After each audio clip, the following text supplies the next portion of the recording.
गेले दिगंबर ईश्वर विभूती, गेले दिगंबर ईश्वर विभूती,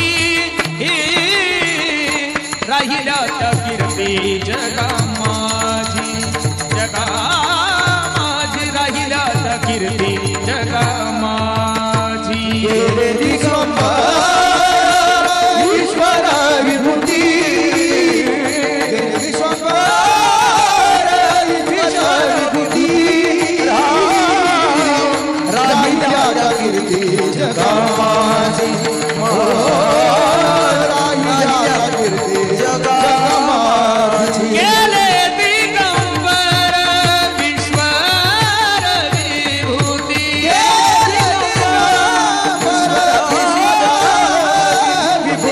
गेले दिगंबर ईश्वर विभूती, गेले दिगंबर। हरे राम कृष्ण हरे राम कृष्ण हरे राम कृष्ण हरे राम कृष्ण हरे राम कृष्ण हरे राम कृष्ण हरे राम कृष्ण हरे राम कृष्ण हरे राम कृष्ण हरे राम कृष्ण हरे राम कृष्ण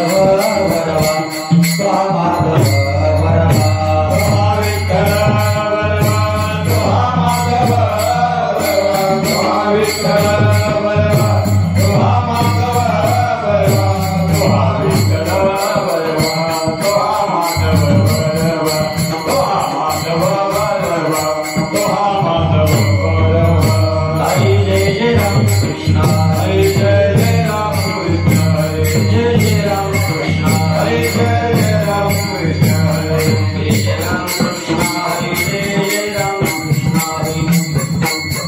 कृष्ण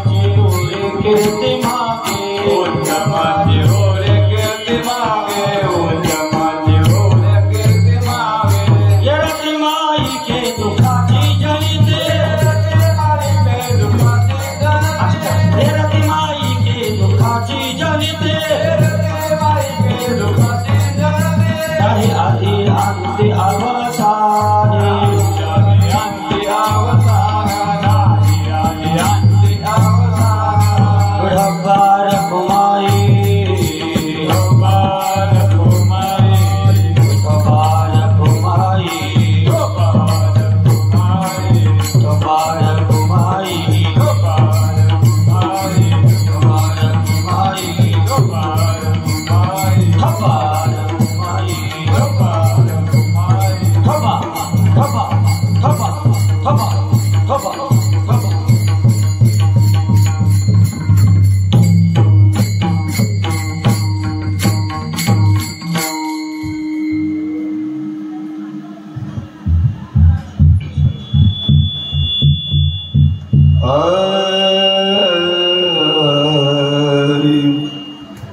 आपुला तो एक देव करुणी घ्यावा आपुला तो एक देव करुणी घ्यावा आपुला तो एक देव करुणी घ्यावा आपुला तो एक देव करुणी घ्यावा आपुला तो एक देव करुणी घ्यावा आपुला तो एक देव करुणी घ्यावा आपुला तो एक देव करुणी घ्यावा आपुला तो एक देव करुणी घ्यावा देणे विना जीवा सुख नोहे देणे विना जीवा सुख नोहे तेरते मालिके दुख दिया तेरते मालिके दुख दिया देणे विना जीवा सुख देणे विना जीवा सुख रती माई के दुखाची रती माई के दुखाची जनाती नाया दे अंके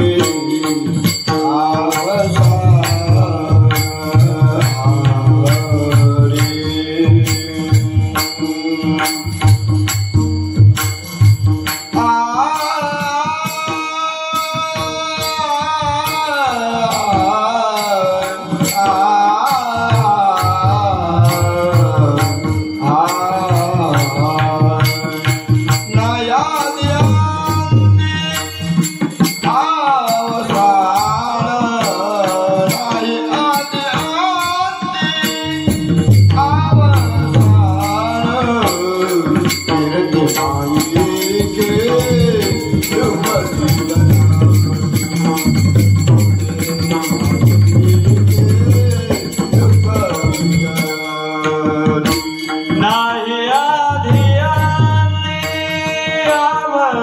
अवसान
माईके दुःखाचे जनिती नाही अद्यंते अवसानी प्रस्तुत प्राप्त प्रसंगी कीर्तनरूपी सेवेकरता निवडलेला अभंग ज्या लोकोत्तर विभूती महत्वाचं स्थान, ज्या व्यक्तिमत्वाचं स्थान महाराष्ट्राच्या संत सारस्वतांच्या इतिहासामध्ये अग्रगण्य असं स्थान आहे, अशी व्यासांची अलौकिक प्रतिभा, याज्ञवल्क्यांची तेजस्विता, हिमालयाची उत्तुंगता आणि सागरासारखी व्यापकता असणारी, कर्मकांडाला भुलणाऱ्या आणि चमत्काराला देव मानणाऱ्या, आपल्या सगळ्यांच्या जीवनामध्ये भक्तीचं बीज रोवणारे जगतवंद्य जगतवंदनीय श्रीमंत श्री जगद्गुरु तुकाराम महाराज आजच्या या अभंगातून समाजाला उपदेश करताना म्हणतात की आपल्या जीवनामध्ये आपण प्रत्येकाशी स्वतःला जोडण्याचा प्रयत्न करतो. आपण जीवनामध्ये अनेक माणसांबरोबर आपले संबंध प्रस्थापित करण्याचा प्रयत्न करतो किंवा आपण आपल्या जीवनामध्ये सुख शोधण्याचा प्रयत्न करतो. तेव्हा तुकोबाराय म्हणतात जीवनामध्ये काय केलं पाहिजे, जीवनामध्ये कसं केलं पाहिजे आणि जे केल्यानंतर त्याचा परिणाम काय आहे या प्रश्नांची उत्तरं देतात. विठ्ठला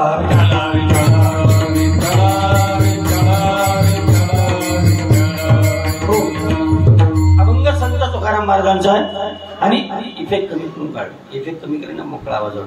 तुकाराम महाराजांचा अभंग आहे आणि तुकाराम महाराज या अभंगात म्हणतात की आपण नेहमी प्रयत्न करत असतो एकमेकाला जोडण्याचा, संबंध प्रस्थापित करण्याचा किंवा आपलंसं करण्याचा. बऱ्याचदा आपला अट्टहास असतो की प्रत्येकाच्या मनात मी माझं घर केलं पाहिजे, प्रत्येक जण माझ्या बरोबर जोडला गेला पाहिजे.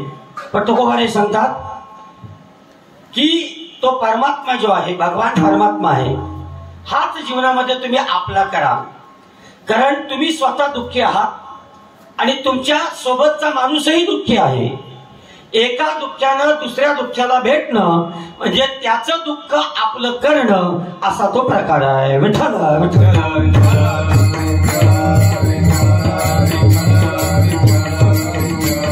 हो, म्हणून तुकाराम महाराज सांगतात आपुला तो एक देव करुणी घ्यावा, तो एक आपला करुणी घ्यावा. का घ्यावा? तेने बिन जीवा सुख नव्हे. त्याच्याशिवाय आपल्याला जगात सुखी कोणी करू शकत नाही. का करू शकत नाही त्याचं उत्तर देतात भगवंताच्या व्यतिरिक्त या जगातला कुठलाही पदार्थ, या जगातली कुठलीही व्यक्ती आणि या जगातली कुठलीही वस्तू ही दुःख निर्माण करणारी आहे, ती आपल्याला सुख देणारी नाही. येरती माईके, माईक या शब्दाचा अर्थ असा आहे की मायेने उत्पन्न झालेली जगातली कोणतीही व्यक्ती अथवा वस्तू ही माया उपहित चैतन्याने निर्माण झालेली असल्या कारणास्तव ती आपल्याला दुःखच देईल. म्हणून येरती माईके, दुःखाची जनिती, जनिती म्हणजे दुःख जन्माला घालणारी, दुःखाची जननी नाही आधी अंते अवसानी. आणि ती आपल्या आधी असणार नाही, ती आपल्या अंतीही असणार नाही आणि ती आपल्या वर्तमान काळातही आपल्याला साथ देणार नाही. मग आम्ही देवाला का शरण जायचं? तर तुकाराम महाराज त्याचं कारण सांगतात. अविनाश करी आपुली ऐसे, पॅन पॅन कमी कर, पॅन पॅन पॅन पॅन कमी कर. अविनाश करी, पॅन पंखा नाही, PAN याच्यावरचं बटन. अविनाश करी आपुली ऐसे म्हणजे तो परमात्मा अविनाशी आहे. या जगातली सगळी माणसं नाशिवंत आहेत म्हणून ती तुम्ही आपली करू नका, त्या तुम्ही देवाला आपलं करा. का करा? कारण तो जसा अविनाशी आहे तसा तो तुम्हाला अविनाशी बनवील. म्हणून अविनाश करी आपुलिया ऐसे. मग त्याच्यासाठी काय करावं लागेल? तुकोबाराय सांगतात लावी मना पिसे गोविंदाची. पिसे म्हणजे वेड. आपल्या मनाला त्या गोविंदाचं तुम्ही वेड लावा म्हणजे तो गोविंद तुमचा होईल, तुम्ही त्या गोविंदाचे व्हाल आणि तुम्ही जसा गोविंद आहे अविनाशी तसं तुम्ही अविनाशी व्हाल. मग तुकोबाराय आम्ही हे सगळं केलं तर त्याचा परिणाम काय होईल? तर तुकाराम महाराज सांगतात तुम्ही जन्माला एकदा याल आणि जीवनामध्ये एकदाच मराल, त्याच्यानंतर तुम्ही पुन्हा जन्माला येणार नाही. म्हणून तुका म्हणे एका मरणेची सरे, म्हणजे तुमचं एकच मरण सरेल आणि शेवटी राहील ती तुमची कीर्ती. विठ्ठला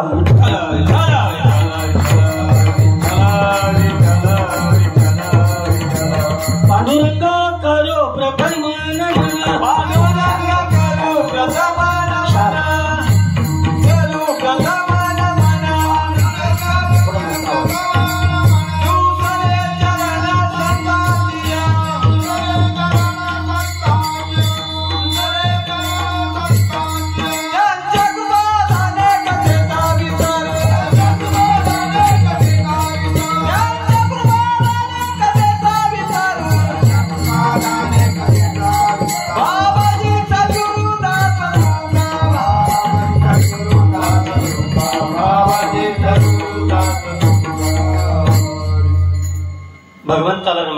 करतो, सकळ संत मांदी आलेला नमस्कार करतो. आज आपल्या या ठिकाणी उपस्थित असणारे तुमच्या या परिसरातील कीर्तनकार, प्रवचनकार, गायक, वादक आणि आपल्यासारख्या श्रोतूजनांच्या चरणी विनम्र अभिवादन करून संत तुकाराम महाराजांच्या गोड अशा अभंगाला आपण आत्मसात करणार आहोत. आणि तुकोबाचा हा अभंग ज्यानं ज्यानं आत्मसात केला तो या जगात जरी नसला तरी तो कीर्तिमान झाला. विठ्ठला विठ्ठला विठ्ठला.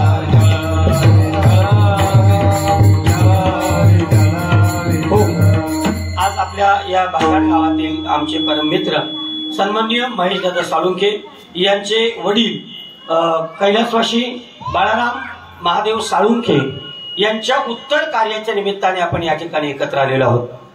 उत्तर या शब्दाचा अर्थ आहे शेवटचं आणि कार्य या शब्दाचा अर्थ आहे संस्कार. म्हणजे या शरीरावर जो शेवटचा संस्कार केला जातो त्याला उत्तर कार्य असं म्हणतात. विठ्ठला विठ्ठला.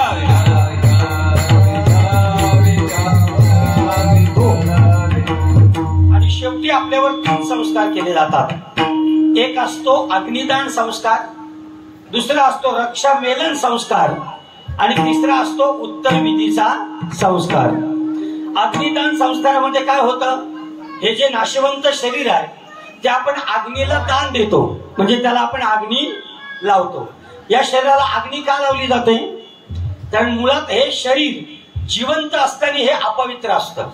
मुळात हे शरीर जिवंत असताना अपवित्र असतं आणि अग्नी हा पवित्र आहे. म्हणून आपल्या हिंदू धर्मामध्ये मेलेल्या माणसाला अग्नी दिली जाते. मुसलमान धर्मामध्ये मेलेला माणूस जमिनीत गाडला जातो.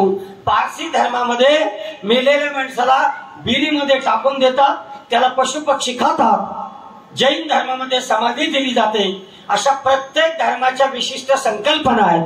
पण आपला धर्म या सगळ्यामध्ये श्रेष्ठ याच्याकरता आहे की आपल्या धर्मामध्ये या नाशवंत शरीराला अग्निदान देऊन त्याला अविनाशी बनवलं जातं. विठ्ठला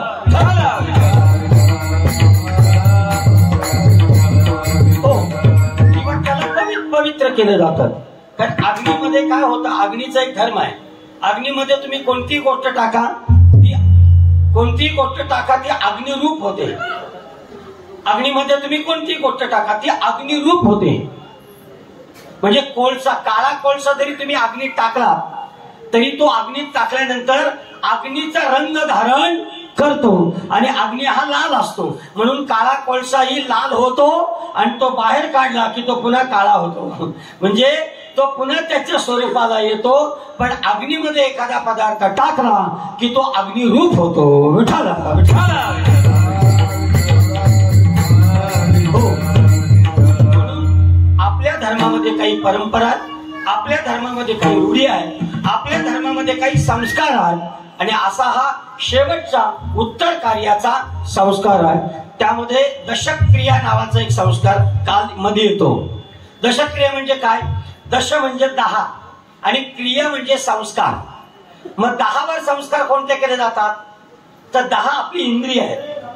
त्यापैकी 5 कर्म इंद्रिय आहेत की ज्यांच्या माध्यमातून आपण क्रिया करतो म्हणजे काम करतो. आणि 5 इंद्रिय आपली अशी आहेत की जी आपल्याला ज्ञान देतात. म्हणजे बुद्धी आपल्याला ज्ञान देते चांगलं काय वाईट काय, त्वचा आपल्याला ज्ञान देते उष्ण काय थंड काय, डोळे आपल्याला ज्ञान देतात की म्हणजे प्रकाशमान काय किंवा अप्रकाशित काय आहे, किंवा आपलं अंतर्मन आपल्याला ज्ञान देतं की what to do, what do not to do, म्हणजे काय करू आणि काय नको करू.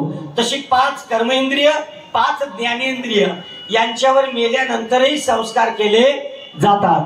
म्हणून तुम्ही माणूस मेल्यानंतर जेव्हा राखाडी धुवायला जाता तेव्हा तिकडे कुंकवाने माणसाचं चित्र काढतात.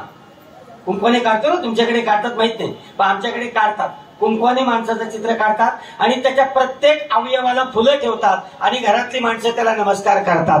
कारण काय, ही जी इंद्रिय आहेत या इंद्रियांमध्ये आपलं आत्मस्वरूप त्यांना बांधून असतं, त्याच्यापासून त्याला मुक्त करावा याच्या करता जो विधी केला जातो त्याला दशक्रिया असं म्हणतात. विठ्ठला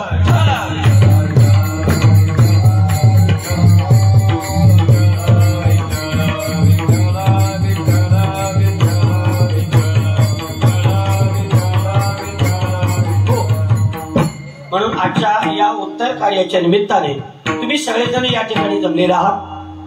महेश दादा गेली अनेक वर्ष माझ्या बरोबर जोडलेला आहे आणि आमचा हा काय अनिल, आणि त्यामुळे त्याच्या दुःखात सहभागी कसं होता येईल याचा मी प्रयत्न करत होतो आणि म्हणून आज एक संधी मिळाली, त्यामुळे आपल्या सगळ्यांचं दर्शन झालं. आजच्या अभंगातून 3 गोष्टी महत्वाच्या आहेत. या जगामध्ये एखादी व्यक्ती जेव्हा देवाघरी निघून जाते तेव्हा ते 3 गोष्टी देऊन जाते. एखादी महान व्यक्ती, एखादा संत, एखादा महात्मा जेव्हा देवाघरी जातो तेव्हा तो समाजाला 3 गोष्टी देतो. त्याची पहिली गोष्ट देतो तो समाजाला क्षेत्र देऊन जातो, एखादं पवित्र ठिकाण देऊन जातो. म्हणजे उदाहरणार्थ ज्ञानोबाराय तुकोबाराय देवाघरी गेले, ज्ञानोबारायांनी आळंदी सारखं क्षेत्र ठेवून गेले, तुकाराम महाराज देहू सारखं क्षेत्र ठेवून गेले, छत्रपती शिवाजी राजा रायगडासारखं तीर्थक्षेत्र आपल्यासाठी ठेवून गेला आणि धर्मवीर संभाजी राजा वडूप तुळजापूर सारखं क्षेत्र आपल्याला देऊन गेला. म्हणजे जेव्हा मोठा माणूस जातो तेव्हा तो पहिल्यांदा या राष्ट्राला, या समाजाला काय देत असेल तर त्याला म्हणतात क्षेत्र. विठ्ठल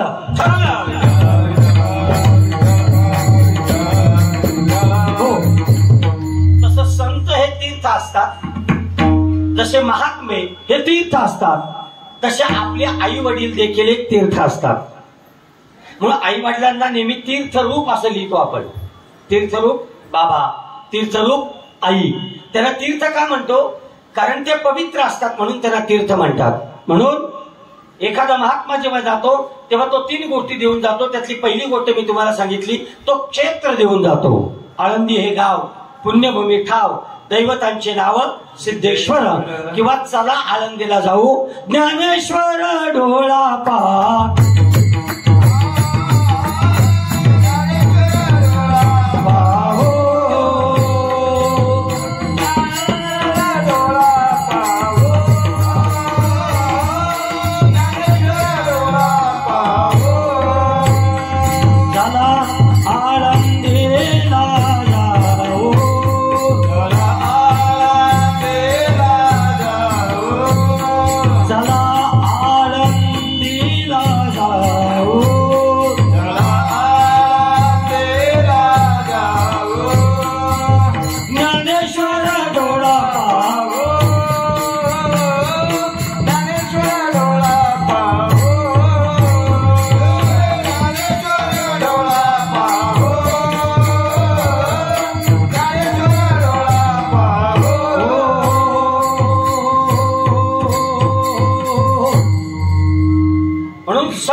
क्षेत्र देऊन जातात.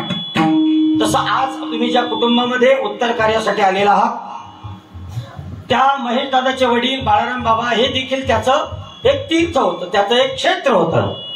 कारण हे घर, या घरामध्ये त्यांच्या आठवणी, त्यांनी केलेले संस्कार, त्यांनी त्यांच्यावर केलेले उपकार, त्यांनी त्यांच्यासाठी खाल्लेल्या खस्ता, त्यांनी त्यांच्यासाठी भोगलेलं दुःख हे सदैव या कुटुंबाला आठवत राहील. माझे बाबा इथे बसले होते, माझे बाबा तिथे थांबत होते, माझे बाबा या दगडावर बसून आंघोळ करत होते. अशा अनंत आठवणी त्या त्या क्षेत्रात, त्या त्या क्षेत्रफळात त्यांच्या राहिलेल्या आहेत. म्हणून ते या कुटुंबाला, या गावाला आणि या परिवाराला क्षेत्र देऊन गेले. विठ्ठल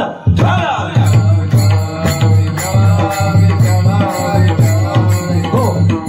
दुसरी गोष्ट, एखादा महात्मा, एखादा संत, एखादा सत्पुरुष, एखादा महापुरुष जेव्हा देवाघरी जातो तेव्हा तो ज्ञान देऊन जातो. काय देऊन जातो? ज्ञान देऊन जातो. ज्ञान देऊन जातो म्हणजे काय?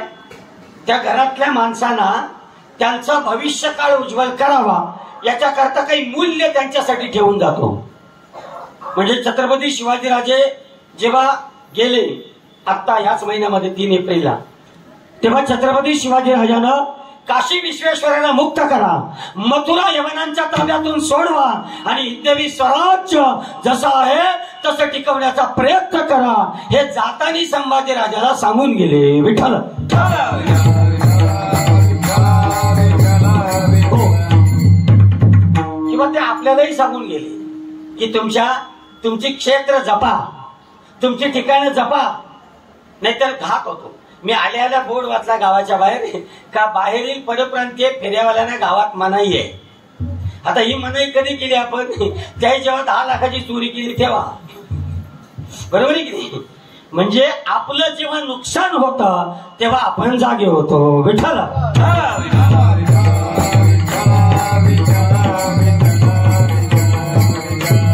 हो. मला मुद्दा सांगायचंय की जेव्हा एखादा महात्मा जातो, एखादा संत जातो, तेव्हा तो आपल्याला ज्ञान देऊन जातो, काहीतरी ज्ञान देतो. उदाहरणार्थ छत्रपती शहाजी राजांचं तुम्ही उदाहरण घ्या. छत्रपती शहाजी राजे शिवाजी राजांना जर पहिल्यांदा काही भेट देत असतील तर शहाजी राजानं छत्रपती शिवाजी राजाला पहिली भेट दिली, त्याला आपण राजमुद्रा असं म्हणतो. विठ्ठल हो. म्हणजे बहुतेक वडील मुलाला मोबाईल देतात, वडील मुलाला सायकल भेट देतात, वडील मुलाला काहीतरी मोबाईल काहीतरी वेगळं भेट देतात. पण शहाजी राजानं छत्रपती शिवाजी राजाला राजमुद्रा भेट दिली. प्रतीपचंद्र लेखेव वर्धिष्णु विश्ववंदिता शाह सुनो शिव सैषा मुद्रा भद्राय राजते. याला म्हणतात एखादा महात्मा, एखादा संत जेव्हा जातो तेव्हा तो आपल्या घरातल्या लोकांना ज्ञान देऊन जातो. महेश दादाचे वडील गेले असतील, अनेक दिवस ते आजारी होते, त्यांना दम्याचा आजार होता. जाता जाता ते महेश दादाला सांगत असतील, मला कशाला करतो मोठ्या दवाखान्याचा उपचार, आता माझे 4 दिवस आहेत. अरे पिकलेलं पान आहे, कधी गळून पडेल सांगता येत नाही. अरे तुझ्या लेकरा बाळांसाठी तुझ्या लेकरा बाळांसाठी 4 पैसे गाडीला ठेव, तुझ्यासाठी काहीतरी करण्याचा प्रयत्न कर. माझ्या आजारपणावर खर्च करू नकोस, तुझा भविष्य काळ उज्ज्वल कर. माझा वर्तमान काळ खराब झाला तरी चालेल, हे शेवटच्या क्षणी बाळाराम दादा महेश दादाला सांगून गेले असतील. याला म्हणतात बाप जेव्हा जातो तेव्हा ज्ञान ठेवून जातो. विठ्ठल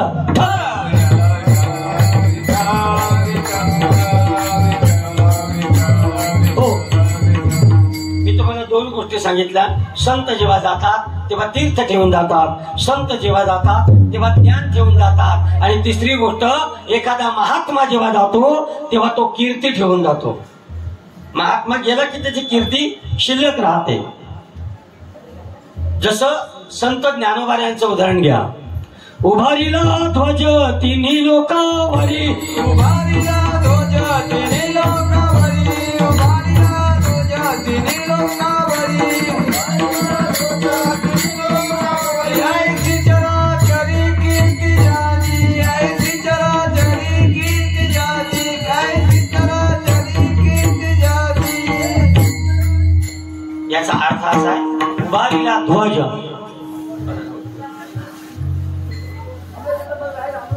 उभारीला ध्वज तिन्ही लोकावरी, ऐसी चराचरी कीर्ती जाची. म्हणजे एखादा महात्मा, एखादा संत जेव्हा जातो तेव्हा तो आपल्याला कीर्ती ठेवून जातो. जसं बाळाराम बाबा साळुंखे या परिवारातून निघून गेले आणि या परिवाराला मागे काय ठेवून गेले? कीर्ती ठेवून गेले. शेवटी बाप आई ही आपल्या मुलांसाठी कीर्ती ठेवून जाते, एवढं मात्र सत्य आहे. मग ती सत्य असोत किंवा नसोत, कारण ती आपल्यासाठी चित्रिली असतात, म्हणून ती तीर्थ स्वरूप किंवा संत स्वरूप असतात. विठ्ठल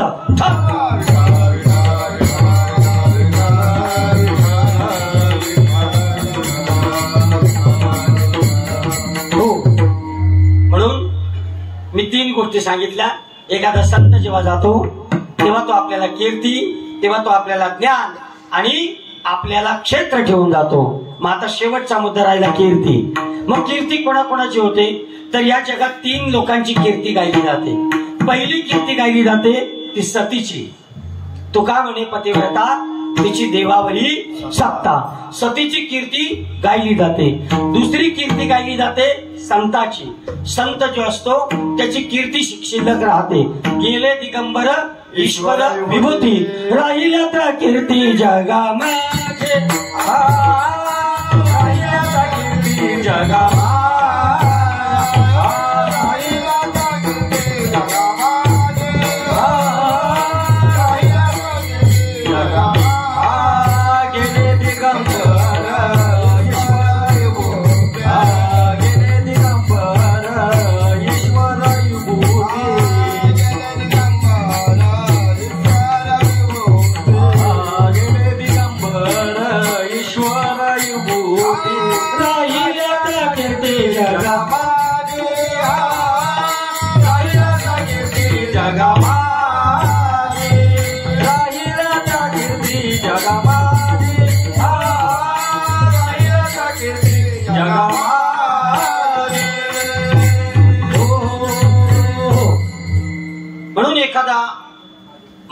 जेव्हा जातो तेव्हा तो कीर्ती ठेवून जातो. राहिल्या त्या कीर्ती जगा माझी.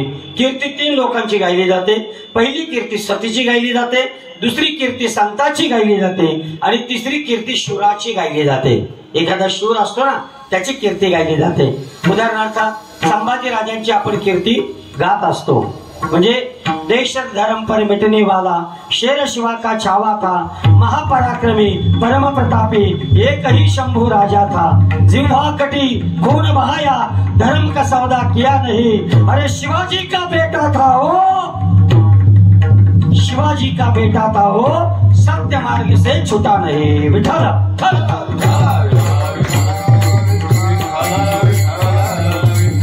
हो.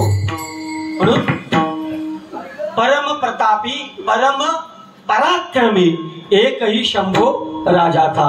म्हणजे शूराची कीर्ती गायली जाते. आपण पोवाडे मावळ्यांचे गातो, पोवाडे आपण महापुरुषांचे गातो. ज्योतिराव फुले, बाबासाहेब आंबेडकर, तुकोबा, ज्ञानोबा यांचे आपण पोवाडे गातो का? कारण ते कीर्तिमान आहेत म्हणून. तसं या परिवारातील महेश दादाचे बाबा बऱ्याचदा, आता मी या भागात येत असताना ते नेहमी माझ्या कीर्तनाला येत असायचे. ते माझ्यात नाही, ते सगळ्यांच्या कीर्तनाला राहायचे आणि जोडीनं सगळा प्रवास करायचे. आणि त्या दोघांचा, म्हणजे तुझ्या वडिलांचं नाव काय?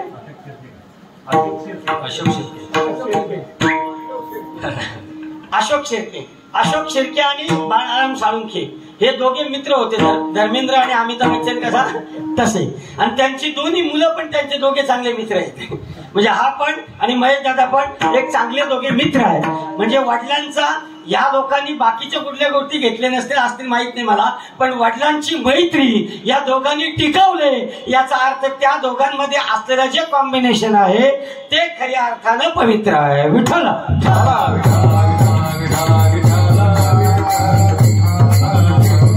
हो. कधी कधी काही परंपरा असतात, काही लोक परंपरा चालवतात. तशी या दोघांनी, जशी वडिलांची दोस्ती होती तशी त्या मुलांची दोस्ती आहे. आणि त्या दोस्तीच्या दुनियेतील ते दोघे यार आहेत. त्यांची परंपरा त्यांनी टिकवली आणि म्हणून हे देखील त्यांना समाधान वाटत असेल. मित्र आहेत ना, मित्रांमधलं प्रेम वेगळं असतं. एक मित्र गेला देवाघरी, उदाहरणार्थ बाळाराम बाबा साळुंखे आता कुठे गेले? देवाघरी. आणि त्यांना जर तिथं करमलं नाही, बरोबर आहे, आणि त्यांनी जर तुझ्या पप्पाला मिस कॉल दिला की अरे मला इथं करमत नाही, तू जरा लवकर ये. हो, 2 मित्र होते, त्यांना क्रिकेट खेळायचे ना, त्यांना क्रिकेट खेळायची पक्की आवड होती. त्यातला एक जण मेला आणि तो दुसऱ्याच्या स्वप्नात आला. अरे इथं मला यमाच्या दरबारात क्रिकेट खेळायला बोलवला आहे की नाही, आणि माझी उद्याची बॅटिंग आहे आणि मला जोड कोणीच नाही, तू वर येतो का? याचा अर्थ असा आहे, मैत्री ही मैत्री असते. आणि त्यामुळे मैत्री जशी तानाजी आणि छत्रपती शिवाजीची आपण पाहायला मिळाली, मैत्री जशी येसाची किंवा जोत्याची केसकर धर्मवीर संभाजीराजाची आपल्याला पाहायला मिळाली, मैत्री जशी राम आणि सुग्रीवाची आपल्याला ऐकायला मिळाली, तशी मैत्री बाळाराम बाबा आणि त्यांचे अच्युत बाबा आणि आमचा अनिल आणि महेश दादा या दोघांची मैत्री आहे. आणि त्यांच्यात मी तिघांचा मित्र आहे. म्हणजे 3 तिघडा आणि काम बिघडा. विठ्ठल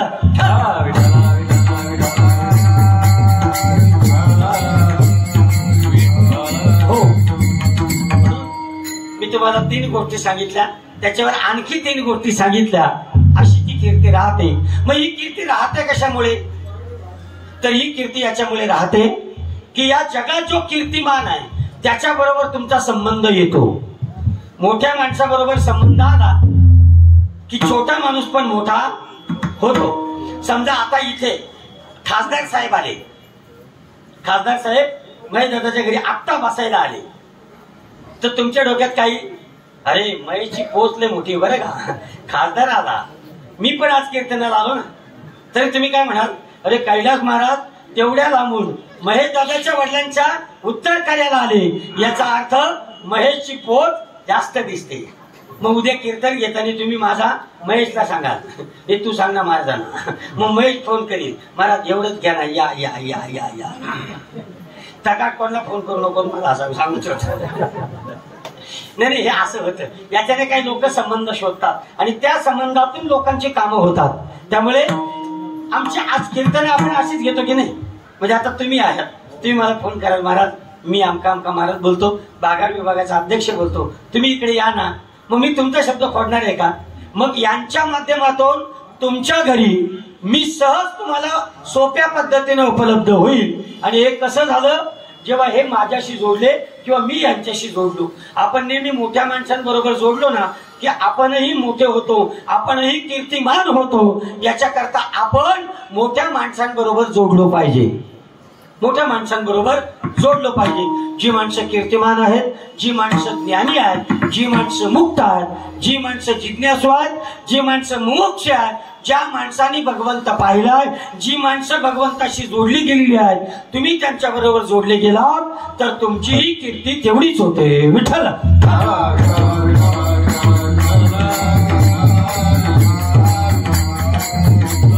हो. मग तुकोबा आम्ही आमच्या जीवनामध्ये काय केलं पाहिजे, मी तुम्हाला 2 गोष्टी सांगतो.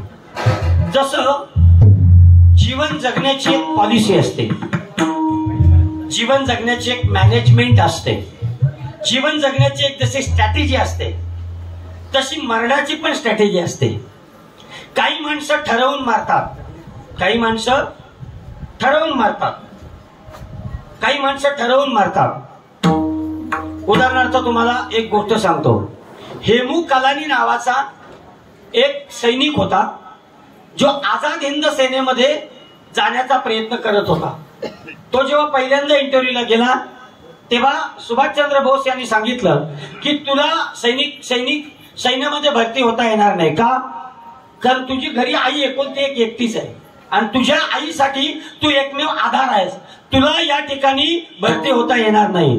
तो म्हटला सुभाषचंद्र बोस, मला या देशाची, मला या भारत मातेची सेवा करायची आहे, मला तुम्ही सैन्यामध्ये घ्या.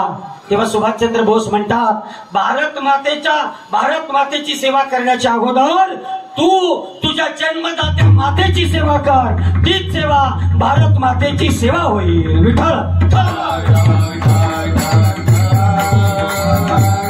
हो. पण तो म्हणला नाही, मला या देशाची सेवा करायची आहे, काही झालं तरी चालेल, पण मला भारत मातेची सेवा करायची आहे. सुभाषचंद्र बोस म्हटले, तुला ही सेवा करता येणार नाही, तू घरी जा. त्याला फार वाईट वाटलं. तो घरी आला, रडायला लागला. आईने विचारलं, बाळा काय झालं? तो म्हटला, आई तू जोपर्यंत जिवंत आहेस तोपर्यंत मला सैन्यात भरती होता येणार नाही. ती आई होती, आईला लेकराचं हित कळतं, आईला लेकराचं कल्याण कळतं. आणि म्हणून रात्री ती आई झोपली, हेमू कलानी देखील झोपला आणि सकाळी त्या आईनं फास घेतला होता. तिने चिठ्ठी लिहिली होती, बाळा तुला या देशाची सेवा करायची आहे ना, तुला या देशाची सेवा करायची आहे ना, आणि म्हणून माझी अडचण होते ना बाळा, आज बघ तुझ्यासाठी मी स्वतःला संपवून घेते. आज मला सांगा, त्या आईनं स्वतःला संपवून घेतलं, पण लेकराला आझाद हिंद सेनेमध्ये भरती केलं, त्याचं स्वप्न तिनं साकार केलं. याला म्हणतात, काही माणसं जेव्हा ठरवून देवाघरी जातात तेव्हा ते कीर्तिमान होतात. विठ्ठल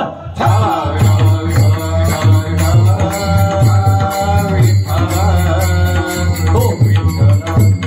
दुसरं उदाहरण आपल्या समोर शिवा काशीचं आहे. दुसरं उदाहरण आपल्या समोर तानाजी मालुसरेचं आहे.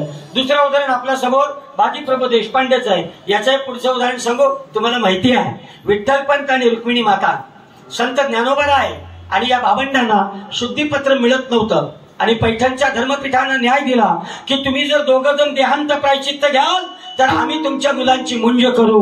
विठ्ठलपंत आणि रुक्मिणी माता काळ्या कवींना अंधाऱ्या रात्री आपल्याला आपला देह गंगेमध्ये सुपूर्द करतात आणि आपल्या मुलांसाठी आत्मदहन करतात. याला म्हणतात ठरवून देहाचं आत्मदहन करणं. विठ्ठल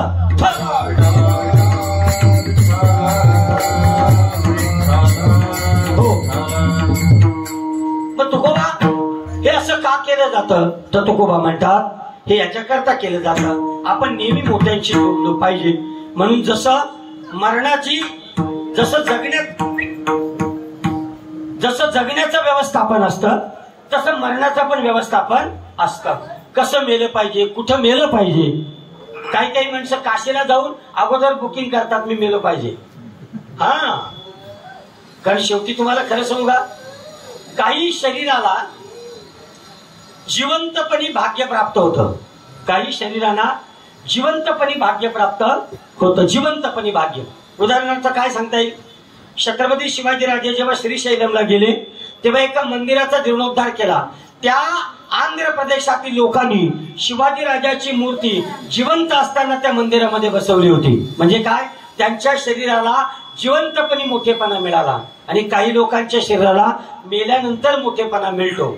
म्हणजे तुम्ही महात्मे घ्या, पुतळे ज्यांचे बांधले जातात, मेल्यानंतरही मोठेपणा मिळतो. याचा अर्थ असा आहे, काही माणसं कीर्तिमान होतात. ती का होतात, कारण ती मोठ्यांशी जोडली जातात. मग आता या जगामध्ये सगळ्यात मोठा कोण आहे, सगळ्यात मोठा कोण आहे या जगात? या जगात सगळ्यात मोठा देव आहे. तेव्हा देव किती मोठा आहे? देव आकाशापेक्षा मोठा आहे, कारण आकाश त्याने निर्माण केलंय. ज्यानं आकाश निर्माण केलंय तो आकाशापेक्षा मोठा असेल. म्हणून देवाचा विस्तार आपल्याला शब्दाने मोजता येत नाही. म्हणून ज्याचं नाव गगनाहुनी वाढ नाम आहे, ज्याचं नाव आकाशापेक्षा मोठा आहे, तो किती मोठा असेल. म्हणून तुकाराम महाराज आपल्याला आजच्या अभंगातून सल्ला देतात, जर तुमच्या आयुष्यामध्ये तुम्हाला मरणाचं व्यवस्थापन आणि जगण्याचं व्यवस्थापन शिकायचं असेल तर एक सगळ्यात महत्वाची गोष्ट करा. या जगामध्ये आपलं करण्याचा प्रयत्न जर कोणाला करायचा असेल, माणूस 3 लोकांना आपलं करण्याचा प्रयत्न करतो. नीट ऐका, म्हणजे आजचं कीर्तन तुम्हाला कळेल. 2 कीर्तन नेहमी कान देऊन ऐकायची, एक काल्याचं कीर्तन आणि एक उत्तर कार्याचं कीर्तन. ते म्हणा का, कारण काल्याच्या कीर्तनामध्ये आपल्याला जगण्याचा आनंद मिळतो आणि उत्तर कार्याच्या कीर्तनामध्ये आपलं मरण धन्य होतं. विठ्ठल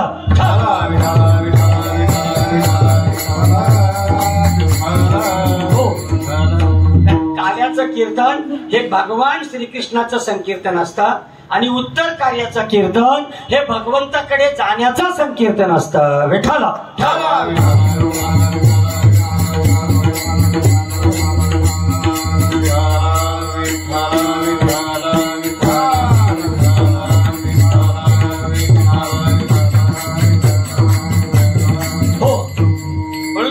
कीर्तन मन लावून ऐकायचे.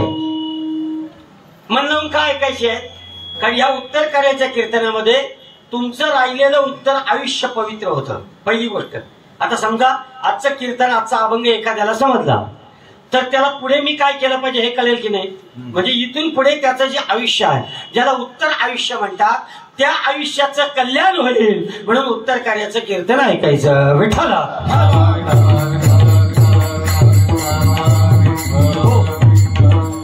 लोक नेमकी 2 कीर्तन ऐकायला नसतात. काल्याच्या कीर्तनाला गर्दी कमी असते आणि उत्तर कार्याच्या कीर्तनाला गर्दी कमी असते आणि मधल्या कीर्तनाला गर्दी मोकाट असते. पण महत्वाची ही 2 कीर्तन आहेत. का, कारण कोण क्षण माणसाचा बदलून जाईल एका क्षणात, एखादा उपदेश सांगता येत नाही. वाल्या कोली हा दरोडेखोर असताना एकाच्या उपदेशानं वाल्या कोल्याचं जीवन बदललं. म्हणजे कोणत्या क्षणाला आपल्या आयुष्याला कोणती कलाटणी लागेल ही सांगता येत नाही. याच्या करता जे ऐकता तेही विचारपूर्वक ऐका. विठ्ठल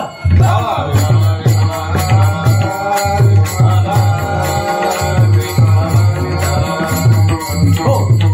मग तुकाराम महाराजांनी विचारलं, तुकोबा आम्हाला काहीतरी उपदेश करा, आमचं कल्याण आम्ही कसं करता येईल. तर तुकाराम महाराज सांगतात, 3 गोष्टी माणसं आपलं करण्याचा प्रयत्न करतो. पहिली गोष्ट जीव, दुसरी गोष्ट जड आणि तिसरी गोष्ट देव. नीट ऐका. पहिली गोष्ट जड. तुकाराम महाराज सांगतात, जडाला आपलं करण्याचा प्रयत्न केला तर जड हे मुळात दुःख रूप आहे. जड हे मुळात दुःख रूप आहे. मग तुम्ही जर दुःखाला आपलं करण्याचा प्रयत्न केला तर तुमच्या वाट्याला काही दुःख येईल. आता समजा हा माईकवाला आहे, याचं हे सामान आहे, ते त्याला पैसे देतं म्हणून त्याला मजा वाटते. आणि जेव्हा पावसाळ्यामध्ये ते सामान ठेवायचं येईल आणि उंदीर बिंदीर घुसला तर त्याला काय वाटेल, ही पखवाज आहे, ही उडते नेहमी, त्याला भरण्याचा त्रास आहे. म्हणजे या जगातली तुम्हाला दिसणारी कोणती गोष्ट आहे ना, ही प्रत्येक गोष्ट दुःख रूप आहे. फक्त ती आपल्याला तात्पुरतं सुख देते. कोणती पण गोष्ट घ्या, कोणती पण गोष्ट घ्या, कोणती पण घ्या. आता हे तुम्ही कुत्री बित्री पाळता की नाही, मजा वाटते ना. आणि त्याच कुत्रा आपल्या पोराला चावला तर काय वाटतंय? एका फटक्यात खलास करून टाका वाटतंय की नाही? बरोबर. बायको नवीन नवीन किती मस्त वाटते. कुठं न्याव तिला? मानगावला न्याव का आळंदीला न्याव? आणि म्हातारे झाले नको. म्हातारे तू तकाट मला जोडले यावं नको. नवऱ्याचा पण कसा असतं, नवीन नवीन नवरा बरा वाटतो, पगार हातात आणून देतो. मग आपल्याला वाटतं नवरा मुठीत आहे. आणि जेव्हा नवरा पगार आपल्या हातात देई नाही तेव्हा असं हा टोणगा मारता तर बरा होता. खरी गोष्ट कोणी गोष्ट आहे. याचा अर्थ असा आहे, जग तुम्ही आपला करण्याचा प्रयत्न करू नका, कारण जग आपल्याला दुःख देईल. तुम्ही जीव आपला करण्याचा प्रयत्न करू नका, कारण जीव तुम्हाला दुःख देईल. आणि तुम्ही जर आपला करण्याचा प्रयत्न करत असाल तर या जगात तुम्ही देव आपला करण्याचा प्रयत्न करा का, कारण देव तुम्हाला सुख देईल. आणि हाच उपदेश तुकाराम महाराज करतात अभंगाच्या पहिल्या आपुला तो एक देव करून घ्यावा, आपुला तो एक देव करून घ्यावा, आपुला तो एक देव करून घ्यावा, आपुला तो एक देव करून घ्यावा, आपुला तो एक देव करून घ्यावा, आपुला तो एक देव करून घ्यावा, आपुला तो एक देव करून घ्यावा, आपुला तो एक देव करून घ्यावा, आपुला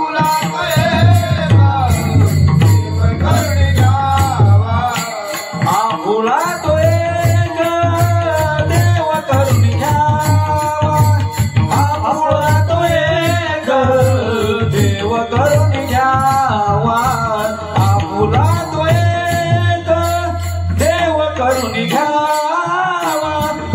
आपुला तो एक देव करून घ्यावा, आपुला तो एक देव करून घ्यावा, आपुला तो एक देव करून घ्यावा, आपुला तो एक देव करून घ्यावा, आपुला तो एक देव करून घ्यावा.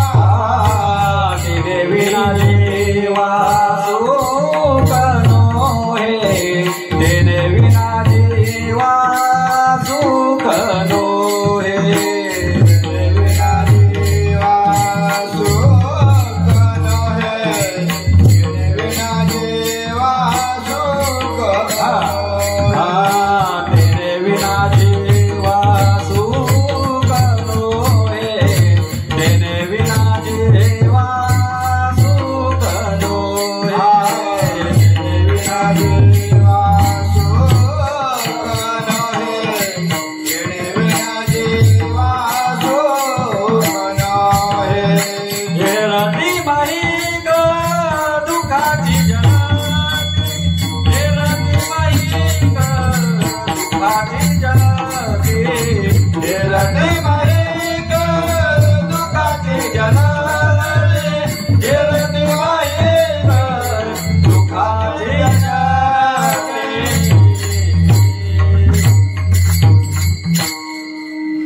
अभंगाचं पहिलं चरण आहे. आणि काय सांगतात तुकाराम महाराज? आपुला तो एक देव करुणी घ्यावा, तो एक देव आपला करुणी घ्यावा, आपुला तो एक देव करुणी घ्यावा. तुकोबाराय म्हणतात का देव करुणी घ्यावा? तेने विन जीवा सुख नोहे. जीव म्हणजे आपण, त्याच्याशिवाय आपल्याला जीवाला सुख प्राप्त होणार नाही. मग त्याच्याशिवाय सुख प्राप्त होणार नाही असं का म्हटलेलं आहे? याचं कारण आहे, आपण ज्यांच्या सोबत सुख निर्माण करण्याचा प्रयत्न करतो ती आपल्याला दुःखच देतात. कोणती गोष्ट आहे ती आपल्याला काय देतात? दुःख देतात. आणि भगवंत आपल्याला सुख देतो. मला सांगा, मंदिरात गेल्यानंतर तुम्हाला आनंद वाटतो की दुःख वाटतं? आनंद वाटतं. मंदिरात गेल्यानंतर तुम्हाला समाधान वाटतं की नाही? का देव माझं दुःख थोडं तरी दूर करील. याचा अर्थ असा आहे, जगामध्ये समाधान देणारा फक्त एकच आहे, म्हणून त्याला म्हटलेलं आहे आपला तो एक विठ्ठल.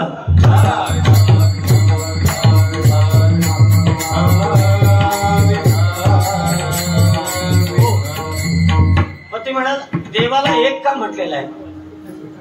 देवाला एक का म्हटलेलं आहे? आम्हाला तर 100 देव दिसतात. मसोबा आहे, चेरोबा आहे, कानोबा आहे, हनुमान आहे, गावदेवी आहे, हे सगळे जरी देव एकत्र असले किंवा सगळे जरी देव हे वेगवेगळे असले तरी ते उपाधीनं वेगवेगळे आहेत. त्याचं मूळ स्वरूप हे ब्रह्म आहे आणि या जगामध्ये ब्रह्म हे एकच आहे. ब्रह्म काय एकच आहे. जसं तुम्ही आपण हिंदू लोक आहोत, आपल्याला कोणाला तरी सांगता आलं पाहिजे. कोणीतरी आपला प्रश्न विचारला, मुसलमान प्रश्न विचारू शकतो आपल्याला की तुमच्याकडे एवढे 33 कोटी देव आहेत, हा एवढे कुठे देव असतात का? आमचा अल्लाह एकच आहे. आता मला सांगा, तुम्ही मला आईला खरीच रे तुझा अल्लाह एकच आहे ना, आमचं 1756 देव आहेत. देव कधी वेगळा नसतो, देव हा एकच असतो. हे तुम्हाला पटवून देता आलं पाहिजे. त्याच्याकरता जसं भूमितीमध्ये आपण प्रमेय आणि प्रमाण वापरतो आणि मग जसं आपण सिद्ध करतो, तसं भागवतामध्ये एका ठिकाणी 25 तत्व सांगितलेत, एका ठिकाणी 24 तत्व सांगितलेत, एका ठिकाणी 3 तत्व सांगितलेत आणि शेवटचा सिद्धांत, या जगात जर तत्व कोणता असेल तर ते एकच आहे आणि त्याला देव असं म्हणतात. विठ्ठल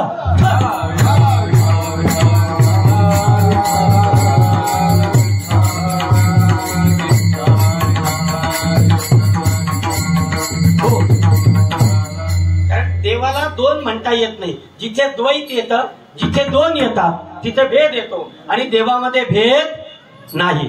देव हा अभेद आहे, देव हा अखंड आहे, देव हा अक्षुण्य आहे, देव हा निराकार आहे, देव हा निरअवयव आहे आणि अशी गोष्ट या जगात एकच आहे, तिला म्हणतात देव. विठ्ठल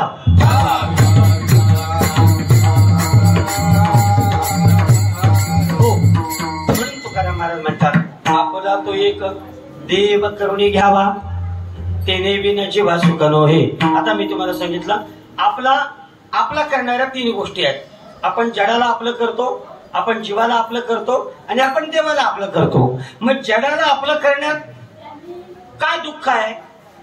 तर तुकाराम महाराज सांगतात, जड आपला करण्यासाठी आपल्याला क्रिया करावी लागते, आपल्याला कर्म करावे लागतात, आपल्याला काम करावं लागतं. उदाहरणार्थ समजा महेशला बंगला बांधायचा असला तर त्याला आपोआप बंगला होईल का? त्याचा नाही होणार. त्याला कष्ट करावे लागतील, त्याला प्रचंड मेहनत करावी लागेल, त्याला 4 पैसे उसने आणावे लागतील, त्याला इथे पाणी मारावं लागेल, म्हणजे त्याला कर्म करावे लागतील. कर्म केल्याशिवाय जड आपलं होऊ शकत नाही. उदाहरणार्थ समजा मला ऍपलचा मोबाईल घ्यायचा, ऍपलचा मोबाईल किंवा याला घ्यायचे साऊंड सिस्टम वाल्याला, तो माझ्यावर काय करता विचार. समजा त्याला ऍपलचा मोबाईल घ्यायचा तर त्याला काय करायला लागेल? त्याला डॉक्युमेंट जमा करायला लागतील, मग तो हप्त्यावर घ्यायला लागेल आणि महिन्याला हप्ता चुकला का त्या बायांचा त्याला फोन येतील का मोबाईल कशाला घेतला, तुम्हाला जर पैसे भरता येत नव्हतं तर मग ह्यो काय म्हणेल माहितीये का, काशी केल्याने मोबाईल घेतला. आता मला सांगा, जड आपला करण्यासाठी क्रिया करावी लागेल. क्रिया म्हणजे कर्म करावे लागतील आणि कर्म करणं हे चांगलं आहे का वाईट आहे? हे दुःखदायकच आहे ना. म्हणून तुकोबा सांगतात, जड आपलं करण्यासाठी कर्म करावे लागतील आणि जड तुम्ही आपलं केलं की ते तुम्हाला दुःख देईल. समजा एखाद्याला पैसे कमवायचे आणि त्यांनी ठरवलं कमी पैशात लखपती व्हायचंय, कमी पैशात, आणि त्यांनी 2 एकर जाग्यामध्ये गांजा पेरला. काय पेरला? गांजा पेरला. 2 एकर जागेमध्ये गांजा पेरला का? त्याला लखपती व्हायचंय म्हणून. आणि पोलिसांना वास घ्याला, पोलिसांनी त्याला तसाच उचलला आणि माणगावच्या जेलमध्ये टाकला. आता 10 वर्ष तो जात्याच्या तळी फिरवतो, घरा घरा घरा घरा घरा. स्वप्न काय पाहिलं होतं? श्रीमंत होण्याचं, आणि गेला कुठं? जात्याच्या तळी या करायला. याचा अर्थ असा आहे, जर तुम्ही आपलं करायला गेलात की जर तुम्हाला दुःख देत, जड तुम्हाला दुःख देतं. आणि जड आपलं करायचं असेल तर त्याला तुम्हाला क्रिया करावी लागते, कर्म करावं लागतं. आणि कर्म हे दुःख रूपच आहे. कर्म हे काय? दुःख रूप आहे. चला, पहिला मुद्दा क्लिअर झाला. दुसरा मुद्दा क्लिअर करतो. जीव आपला करणं. जीव आपला करायचा असेल तर काय करावं लागतं? महिला मंडळ, मला तुम्ही सांगा, नवऱ्यानं तुमचं ऐकावं, तुमच्यावर प्रेम करावं, याच्यासाठी तुम्हाला नवऱ्यासाठी काय करावं लागतं? अहो, सगळंच करावं लागतं ना. त्याच्या मनासारखं वागावं लागतं. खरी गोष्ट खोटी गोष्ट आहे. तुम्ही मालकरी असाल आणि तो हैवान असेल, म्हणजे खाणारा असेल, तरी तुम्हाला त्याला मटण बनवून द्यावा लागतंय. तो सगळा वास कोणत्या तोंडात जातो? करावा लागते की नाही? म्हणजे तुकाराम महाराज या ठिकाणी सांगतात, जीव आपला करायचा असेल तर दोन गोष्टी कराव्या लागतात. एक तर क्रिया पण करावी लागते आणि दान पण करावं लागतं. सर्वस्वाचं दान करावं लागतं. खरी गोष्ट खोटी गोष्ट आहे. सर्वस्व त्याच्या चरणी अर्पण करावं लागतं. आणि आम्ही तुम्हाला सांगितलेलेच आहेत, वटपौर्णिमेला जा आणि 7 जन्मी योत नवरा माग. कशाला मागतं त्याला? ज्यांनी या जन्मात एवढं डोक्याला ताप दिलाय, उलट वडाला घडा फेरे मारायचं आणि देवाला सांगायचं, देवा पुढच्या वर्षी ही ग्रामपंचायत नको, उजल याटून गेला. आणि एकाच जन्मात त्यांनी एवढ्या डोक्यात ताप दिलाय, 7 जन्म तो ताप तुम्ही का घेता? याचा अर्थ तुकाराम महाराज सांगतात, जीव आपलासा करायचा असेल तर तुम्हाला क्रिया, कर्म आणि आपल्याला दान करावं लागतं. आणि तिसरी गोष्ट आहे, देव आपलासा करायचा असेल तर काय करावं लागतं? देव आपलासा करायचा असेल तर दोन गोष्टी कराव्या लागतात. एक तर ज्ञान संपादन करावं लागतं किंवा देवाची भक्ती करावी लागते. विठ्ठल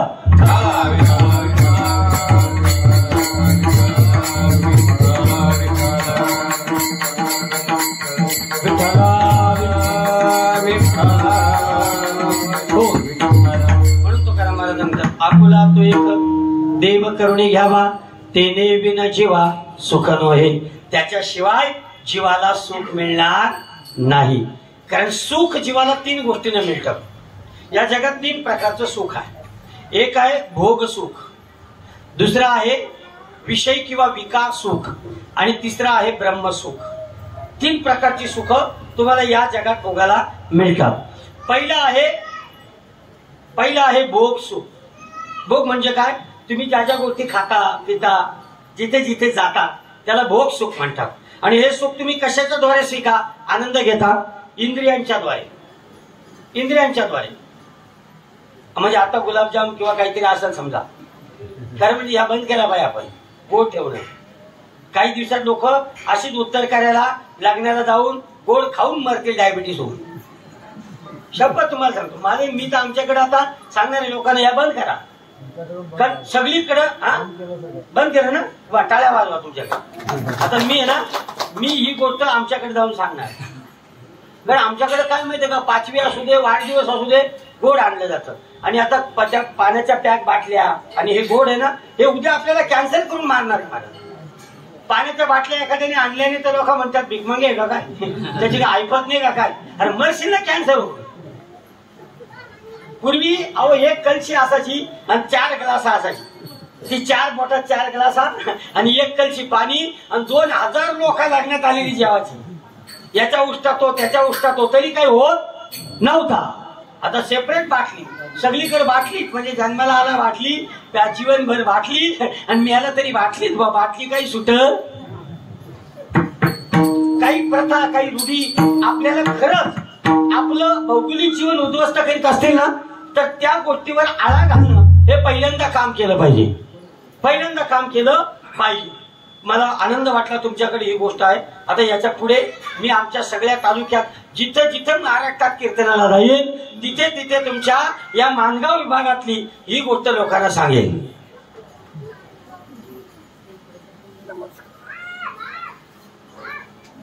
बऱ्याचदा तुमच्याकडे उत्तरकाचं कीर्तन सकाळी करतात, चुकून करत असते काही ठिकाणी, किंवा करतात नेहमी करतात. आणि रात्री पण कीर्तन रात्री नसतं. एखादा श्रीमंत असेल तर त्याला काही तो 7 दिवस पण कीर्तन ठेवी, पण ठीक आहे, हरकत नाही. अगदी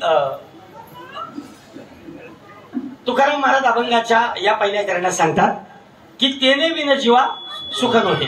त्याच्याशिवाय जीवाला सुख मिळणार नाही. म्हणजे या जगामध्ये सुख देणारा देव आहे. तुम्हाला खरंच सुख देणारा देव आहे का? तर त्याचं एक प्रमाण आपण नेहमी म्हणतो, सुखरूप आईसा तुझ्या कोणी सांगा आणि माझ्या पांडुरंगा सारी खातो. देवाशिवाय या जगात कोणी आपल्याला सुख देऊ शकत नाही. तुकाराम महाराज हे खरं आहे का? ते म्हटले हो खरं आहे. देवाशिवाय आपल्याला कोणी सुख देऊ शकत नाही. तुम्ही कोणाचंही उदाहरण घ्या, तुम्ही म्हणाल आमका माझा मित्र आहे ना, तो माझा फार जवळचा आहे, पण मित्र तुमच्या बरोबर स्मशानापर्यंत येईल. धनानी भूमू पश्वच्च गोष्टे भार्या गृहद्वारम जना स्मशाने देह चितायाम परलोक मार्गे कर्मानी गो गच्छन्ति जीव एक. किंवा जितने तेरे भाई है वक्त का चलन देंगे छीन कर तेरी दौलत 2 ही गज कफन देंगे। जिनको अपना कहता है आज तेरे साथी है, कब्र है तेरी मंजिल और ये बाराती है। हे जीवनाचं सत्य आहे की नाही? बघा, एखाद्या गावात एखादा माणूस मेला, फक्त तो मेला ह्या गावाला कळला पाहिजे।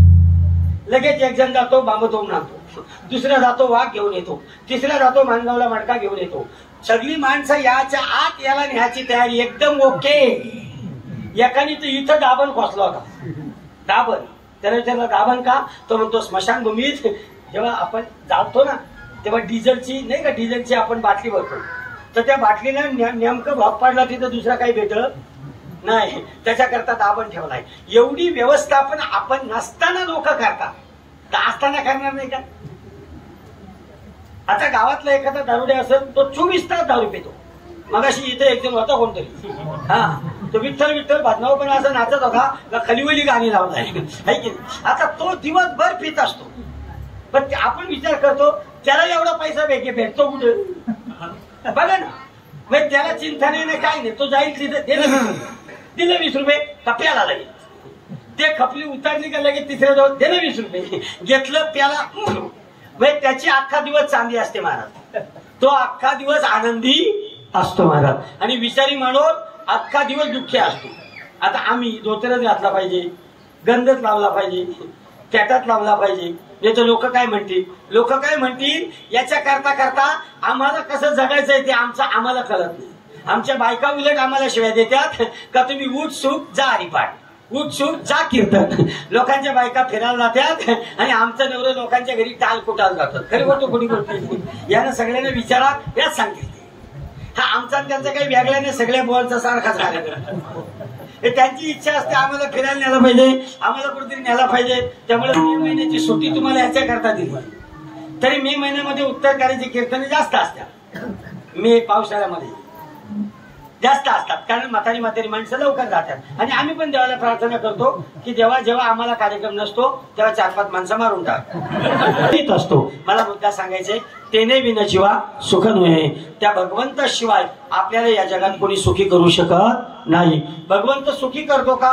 हो, भगवंतच आपल्याला सुखी करू शकतो, कारण तो स्वतः सुखरूप आहे, तो षडगुण ऐश्वर्य संपन्न आहे, तो जगाचा मालक आहे आणि तो सुखरूप आहे। त्याच्याकडे दुःख असं नाही, देवाकडे दुःख नाही महाराज, देवाकडे दुःख नाही। म्हणून आपला तो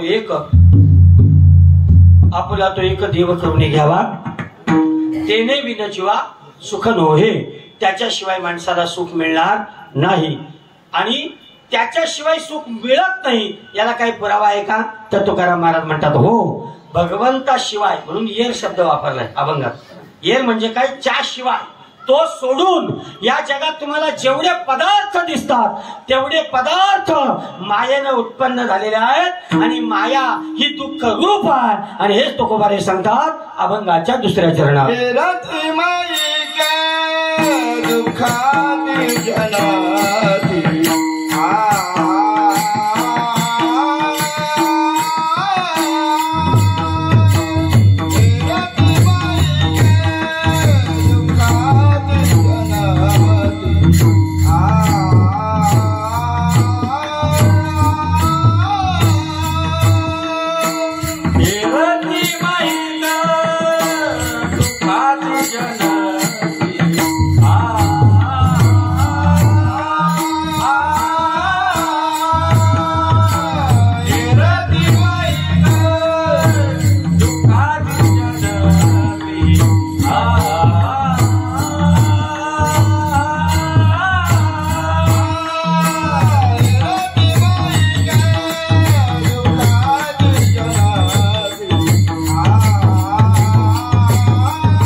माईके.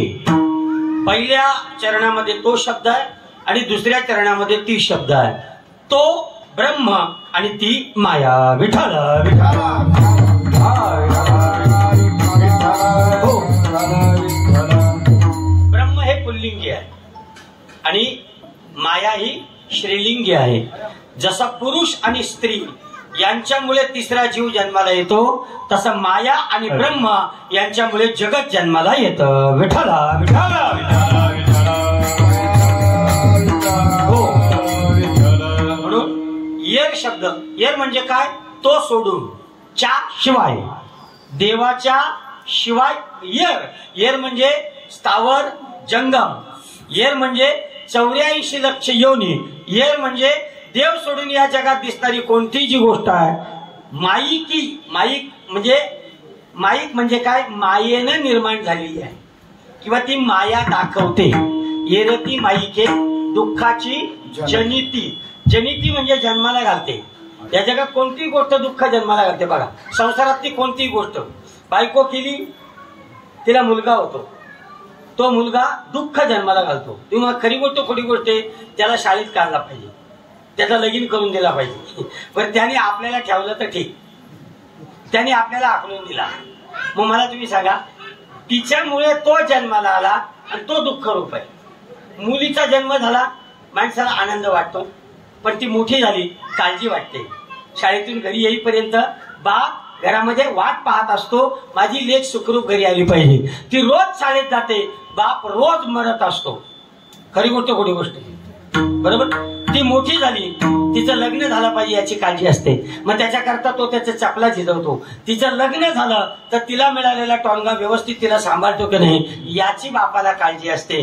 तिचा संसार व्यवस्थित होतो की नाही याची काळजी असते. खरी गोष्ट खोटी गोष्ट. मी पण एक बाप आहे. मी आता जरी इथे कीर्तन करतो ना, माझी मुलगी कल्याणला क्लासला गेली तरी इकडनं कीर्तन झाल्या मी तिला फोन करणार, बाळा तू घरी पोहोचली का. याला म्हणतात दुःख देणारा जगातला सगळ्यात पदार्थ आहे.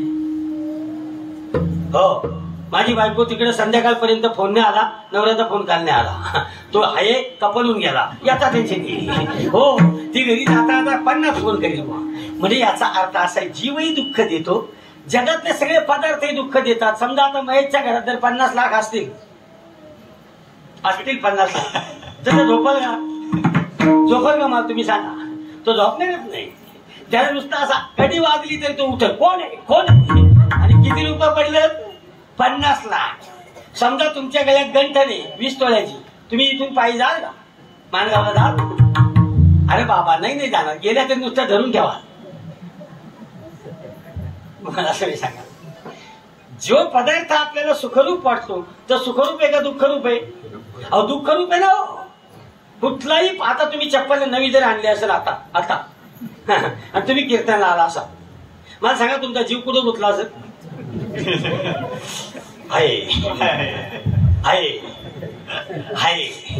साधी चप्पल जर आपल्याला अस्वस्थ करते तर जगातला संसारातला प्रत्येक जड पदार्थ आपल्याला स्वस्थ कसं करेल? विठ्ठल.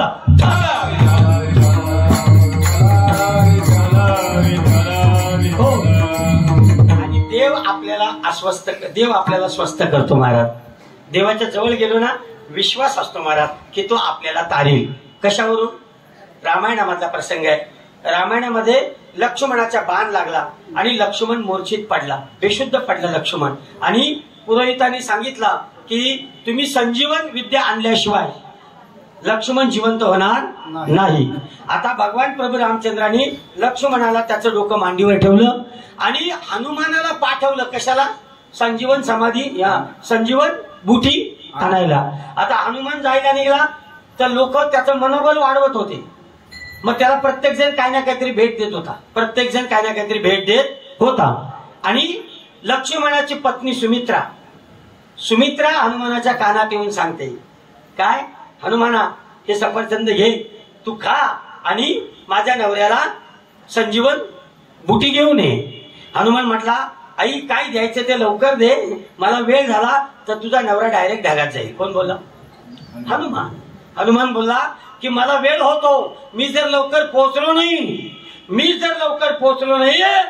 तर लक्ष्मण जिवंत राहणार नाही. लक्ष्मणाची पत्नी उर्मिला हनुमानाला सांगते, लक्ष्मणा तू 4 महिने जरी आलास नाही तरी माझा नवरा मरणार नाही. त्यांनी विचारला का? अहो संजीवन समाधी म्हणजे संजीवन बुटी शिवाय, त्या वस्तूशिवाय लक्ष्मण जिवंत होणार नाही. असं जर वशिष्ठाने, असं जर आपल्या संतांनी सांगितलंय तर तुम्ही काय म्हणता माझ्या नवऱ्याला काय होणार नाही? तेव्हा उर्मिलेनं दिलेलं उत्तर ऐका. उर्मिला हनुमानाला म्हणते, हनुमान माझा नवरा जगाच्या मालकाच्या मांडीवर आहे आणि ज्याच्या तो मांडीवर आहे त्याला काल काय, काळाचा बापही काही करू शकत नाही. याला म्हणतात देवाच्या ठिकाणचा विश्वास.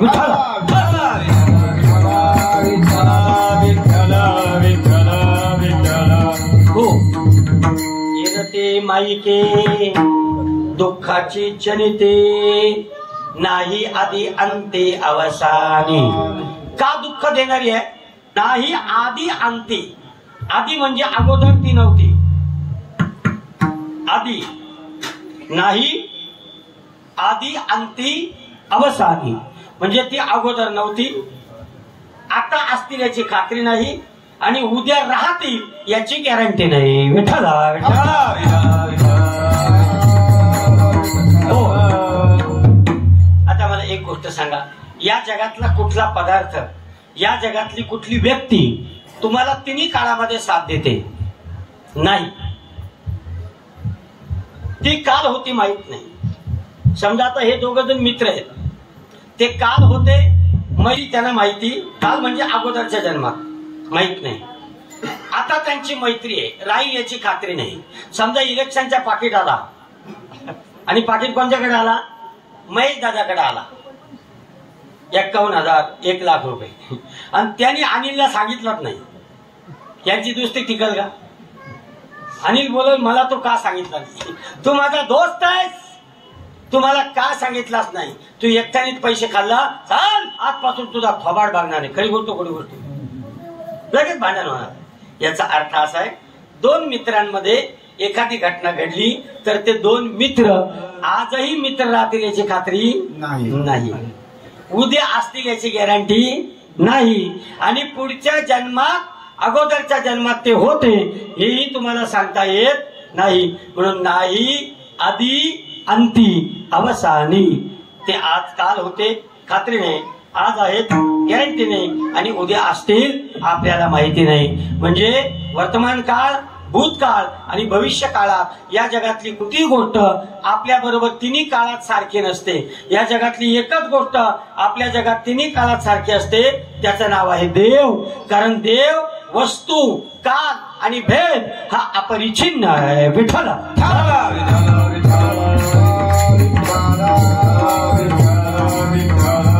हो. म्हणून तुकाराम महाराज म्हणतात, ये रती माईके दुःखाची जनिते नाही आधी अंते अवसानी. नाही आधी अंते अवसानी. ये रती माईके, ती मायेने निर्माण झालेली आहे, त्यामुळे ती आपल्याला सुख देऊ शकत नाही, कोणत्याही काळात सुख देऊ शकत नाही. आणि तिन्ही काळामध्ये ज्याचं अस्तित्व आहे त्याला म्हणतात देव, त्याला म्हणतात भगवंत. म्हणून भागवताचा पहिला श्लोक आहे, सच्चिदानंद रूपाय विश्वोत्पत्त्यादी हेतवे. भगवंत कसा आहे? सत म्हणजे सत्य आहे, नंतर चित म्हणजे चिद्रूप आहे, आणि 3 आनंद स्वरूप आहे. म्हणून जो सत आहे, जो चित आहे आणि जो आनंद स्वरूप आहे तो आपल्याला सुख देतो. तसा एक साधं उदाहरण सांगतो, तुमच्या लक्षात येईल. एक जण नोकरीला होता. नोकरीला इथं मोठी कंपनी कुठली आहे, तिथं पगार ₹1,00,000 येतो. पोस्को मध्ये नोकरीला होता.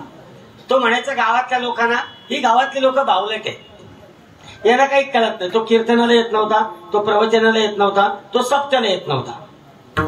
तो काय म्हणायचा, हे हे हे सगळे असेच आहेत. माझं घर, माझ्या घरावर माझं प्रेम आहे, माझी बायको माझ्यावर प्रेम करते, माझी मुलं माझं ऐकतात, हे सगळं सगळं तो म्हणायचा.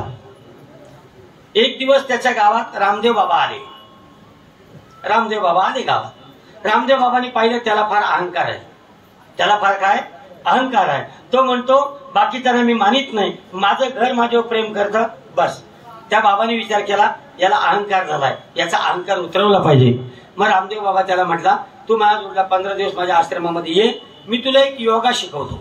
मग रामदेव बाबांनी त्याला एक योग शिकवला, श्वास आतमध्ये कोंडून ठेवण्याचा. असा हा 15 दिवसानंतर हा घरी गेला. बाबांनी सांगितलं होतं मी उद्या 12 वाजता येईल, तोपर्यंत तू हालचाल करायची नाही. त्यांनी रात्री श्वास कोंडवला, तो झोपला. बायकोनी सकाळी उठवला, अहो उठा.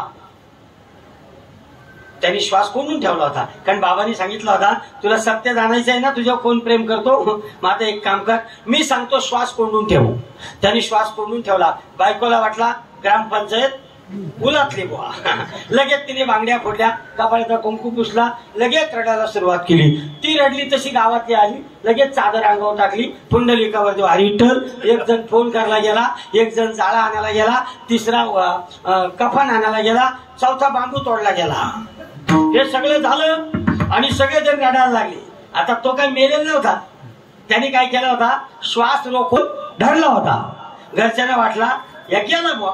बायको रडायला लागली. हा मनातल्या मनात विचार करायला लागला, त्या महाराजच्या नादी लागलो नसतो तर ही माझी सोन्यासारखी बायको रडत बसली नसती. माझी पोरं रडतायत, आई रडते, बाप रडतो. 11:15 वाजले. आता पण 11:15 वाजले. 11:15 वाजले आणि न्यायची वेळ झाली. यांनी म्हटलं अरे तो जर बाबा आला नाही तर मला ही जिवंत जाळतील. म्हणून तो हा म्हटला रामदेव बाबा लवकर ये. अंगवाशी चादर होती आणि मनातल्या मनात प्रार्थना करत होता, हे बाबा लवकर ये, 12ला 5 कमी आहेत, उचल्याची तयारी झाली. त्यांनी म्हटलं आता मेलोच गड्या. आणि बरोबर 12 वाजता रामदेव बाबा आला बुवा. रामदेव बाबा आले. 12 वाजता रामदेव बाबा आले. रामदेव बाबा आल्यानंतर आता एखादा महात्मा आला की घरातल्या लोकांना काय वाटतं, तो आपलं दुःख दूर करील. आणि बाबा आले, बाबांना बसवला. बाबा या या या या या. बाबा बघा ना, याला जिवंत करा, तुम्हाला पाहिजे ते देतो. बाबा पण बोलला का मी याला जिवंत करू शकतो. लगेच घरातली माणसं म्हटली एक काम करा, रोडच्या कडेला ती जमीन आहे ना, ती तुम्हाला मठ बांधायला घ्या, पण याला जिवंत करा. बाबा म्हटला ठीक आहे जिवंत करतो. दूधवाला आहे का तुमच्या गावात? ते म्हटले आहे. 1 ग्लास दूध घेऊन या. 1 ग्लास दूध घेऊन या. 1 ग्लास दूध घेऊन या. 1 ग्लास दूध आणलं. बाबांनी कसली तरी राखाडी घेतली आणि मंत्र म्हटला, माझ्या पप्पानी गणपती आणला आणि टाकला दुधात. आणि बाबा म्हटला हे दूध जो कोणी पिईल तुमच्या घरातला तो मरण आणि हा मेलाय तो उठल. बरोबर. रेशन कार्ड पहिल्या नावांचा असतात म्हाताऱ्याचा. बाबा म्हटला म्हाताऱ्याला, बाबा हे दूध तुम्ही प्या, म्हणजे तुम्ही मरणार आणि तुमचा मुलगा जिवंत होणार. म्हातारा म्हटला आता माझं काय राहिलंय, आता उलट माझा जगाचे दिवस आहेत, आयुष्यभर मी कष्ट केलं, त्या म्हातारीला द्या, तिने मला जाम तारास दिलाय, तिला द्या, पोऱ्या करता मरू दे. हा ऐकत होता. अंगावर गोदडी होती, खाली याचे कान चालू होते. यांनी म्हटलं अरे पप्पा तुझ्या विडीसाठी अर्धा पगार माझा जात होता आणि माझ्या करता मराची वेळ आली तर तो म्हणतो बायकोला आईला द्या. आता म्हातारीकडे नाही. म्हातारी म्हटली अरे आता माझं काय राहिलाय, पिकलेला पान कधी गळून पडेल, आता कुठे 4 दिवस एक तर जगू दे, त्याच्या बायकोला दे ना. आता त्याच्या बायकोला दिला. त्याची बायको म्हटली आंब्याच्या झाडाला हिरवा हिरवा पाला आणि पहिल्या ढगात गेला तर लगेच दुसरा केला बा. आता काही जायचा होता तो गेला आहे की नाही. आता माझ्यावर मुलांची जबाबदारी आहे, ती मला पाळली पाहिजे. याने विचार केला वै रे माझी ऐश्वर्या राय, आणि हिच्या फॅन लवली करता अर्धा पगार घालवला आणि ती माझ्यासाठी मरला तयार नाही. हा तो ऐकत होता. मुलांकडे दिला. आता मुलं म्हणली आम्ही बारीक होत, अजून आमचं करिअर आहे, आता बाबा गेले तर जाऊ दे. मग आता हा साधू म्हटला मी पेऊ का, मी पेऊ का. घरात ते म्हणतात प्या, आजची जमीन तुम्हाला घ्या, तुम्ही प्या, म्हणजे तुम्ही खपलं तरी चालेल. मग साधू गाटा गाटा पिला ते, कारण त्याच्यात काही नव्हता. मग साधू म्हटले त्याला उठे, ओठ. तो उठला. त्यानं म्हटलं आई बाबा बायको मुलं, अहो तुमच्या सगळ्यांसाठी मी एवढे कष्ट केले आणि माझ्यासाठी तुम्ही काही करायला तयार नाही आहात. बस आजपासून हे जीवन या महात्म्याच्या चरणावर समर्पित केला आणि त्यानं घर सोडलं. याचा अर्थ असा आहे येरती माईके दुःखाची नाही रे नाही कुणाचे कोणी, नाही रे नाही कुणाचे कोणी,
नाही कुणाचे कोणी नाही रे नाही कुणाचे कोणी नाही रे नाही कुणाचे कोणी नाही रे नाही कुणाचे कोणी.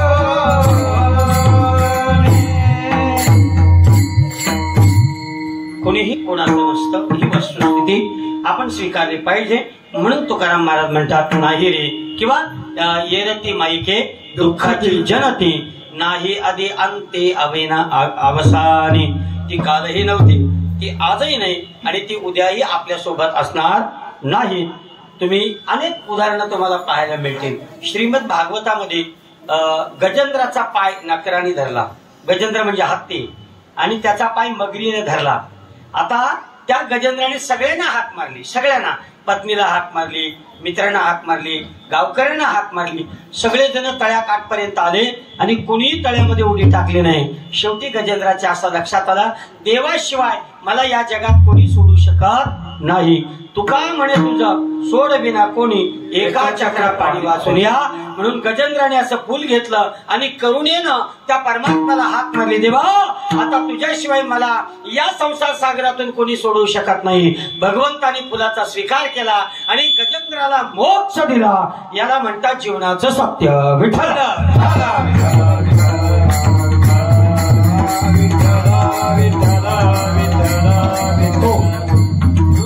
येरती माईके.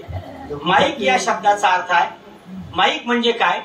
माईक या शब्दाचा अर्थ खोटी गोष्ट खरी करून दाखवणं आणि खरी गोष्ट खोटी दाखवणं, याला माया म्हणतात. याला काय म्हणतात? याला माया म्हणतात. तुम्हाला उदाहरण सांगू का? जर उदाहरण तुम्हाला ऐकायचं असेल तर मी नेहमी सांगत असतो उदाहरण. माया कशाला म्हणतात ऐका. माया म्हणतात खोटी गोष्ट खरी दाखवणे आणि खरी गोष्ट खोटी दाखवणे, दर्शविणे, याला काय म्हणतात? माया म्हणतात.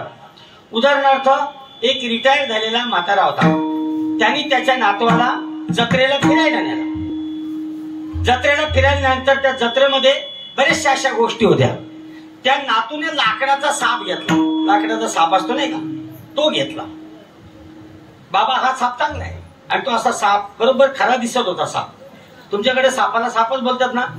सापाला सापच बोलतात, ठीक आहे, असू दे, हरकत नाही. आमच्याकडे कधी चिरा म्हणतात, कधी किडा म्हणतात, पण त्याला सापच म्हणतात. आता हा आजोबा नातवाला म्हणायला लागला की बाबू तू घरी जा, मी शेतावर जाऊन येतो. म्हातारा शेतावर गेला, नातू घरी गेला. नातू पक्का चाप्टर होता. आताची मुलं पक्की चाप्टर आहेत. एका मुलाला प्रश्न विचारला, बंड्या उभारा, सांग अफजल खानाचा वध कोणी केला? तो आई शपथ मी नाही केला. हा, एक मुलगा म्हणला आईला, पप्पा पप्पा मला तुम्ही तबला घेऊन द्या ना. पप्पा म्हटलं येडायच का तुला तबला घेऊन द्यायला?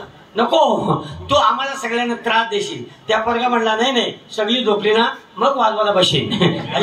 तर आताची मुलं थोडीशी हुशार आहेत, त्याला काही पर्याय नाही. मला मुद्दा सांगायचा आहे. तर त्या नातवाला त्यांनी लाकडाचा साप दिला. लाकडाचा साप दिला. ते नातू फक्त चाप्टर होतं. ते नातू घरी म्हातारी मारला आली होती, झोपली होती म्हातारी. म्हातारीच्या छातीवर त्यांनी तो साप ठेवला. म्हातारीने डोळे उघडले आणि म्हातारी छातीवर साप पाहिलं तर जगत नाही एखादी म्हातारी. म्हातारी म्हणते मेले मेले. लगेच घरातल्या सुना म्हणतात बरी झाली, बरी झाली. लय कांदाली करीत होती, बरी झाली. सुनानी पाहिला म्हातारीच्या छातीवर साप आहे. सुना लांबूनच तो काही साप काढायला गेल्या नाही. गावकरी जमले, गावकरी पण हुशार, कधी पण जमतात. आता जर पैशाचा पाऊस पडला ना तिथे तर तुम्ही माझ्या छातीवर पाय देऊन जाल पैसा. गावकरी म्हणतात त्याला, गावकरी कधी पण गावकरीच ते, त्याला काय हे नसतं. आता तो साप म्हातारीच्या छातीवर आहे. म्हातारी बोंबलते मेले मेले. इतक्यात आजूबाजूची लोक जमा झाली आणि प्रत्येक जण आकला द्यायला लागला. एक म्हणायला लागला तुम्ही एक काम करा, भक्ताला बोलवा, मांत्रिकाला बोलवा. मांत्रिकाला बोलवला. मांत्रिक मंत्र म्हणून थकला. सापाला काय ऐकायला जात नाही. साप तो आहे तिथं आले डुले झेंडूची फुली आणि म्हातारी म्हणते मेले मेले. मग म्हटले एकाने म्हटलं जोरदार आपण काहीतरी वाजूया. मग वाडीतली बँजो पार्टी होती, त्या बँजो पार्टीवाल्याला बोलवला. बँजो पार्टीवाल्याने खलीवली गाणी पाका जोरात वाजवला. आता तो लाकडाचा साप होता, सापाला कान नसतं, त्याला काय ऐकायला घंटा जात. तो साप आहे तसा आले डुले जडूची पडले, साप आहे तसा. आता गंमत पहा. मी एखादी गावातला एक जण हुशार होता, तो म्हटला मी एक काम करतो, दांडूक घेतो, दांडूक म्हणजे काठी घेतो आणि सापाच्या उपट मारतो. दुसरा म्हटला येड्या, साप म्हातारीच्या छातीवर बसलाय, चुकून सापाच्या डोक्यात लावल्याऐवजी म्हातारीच्या डोक्यात लागला तर म्हातारी सालून त्यांचे भरून देईल कोण. आता इतके हात घरासमोर गर्दी होती आणि ज्या आजोबांनी साप दिला होता त्या पोरला घेऊन तो आजोबा कुठेतरी शेतावर गेला होता. तो आला, त्यांनी पाहिली आपल्या घराजवळ गर्दी आहे म्हणजे आपली सोनिया गांधी दिल्लीला आहे. त्यांनी पाहिलं आपल्या घराजवळ गर्दी आहे म्हणजे आपली म्हातारी गेली काय. मग तो आला, तो आल्यानंतर म्हातारीच्या छातीवर असा साप होता, म्हातारी थरथर कापत होती, सगळे गावकरी बघत होते. आणि मग हा म्हातारा म्हटला मी जाऊ का तो साप काढायला. लगेच घरातल्या दोन सुना म्हणतात बाबा जा जा जा. म्हणजे बाबा म्हातारीच्या पण सावल साप आणि बाबाच्या पण सावल, म्हणजे आपला सातबारा कोरा होईल बुवा. सुना काय. आता म्हातारा गेला, आजीच्या छातीवर जो साप होता तो साप त्यांनी उचलला, खिशात घातला आणि निघून गेला. आता मला एका प्रश्नाचं उत्तर द्या. सगळ्यांना तो साप खरा वाटला आणि म्हाताऱ्याला तो साप खोटा का वाटला. कारण तो साप खोटा आहे याचं ज्ञान म्हाताऱ्या आजोबाला होतो आणि तो साप खरी आहे याचा भ्रम गावकऱ्यांना झाला होता. याला म्हणतात माया. विठ्ठल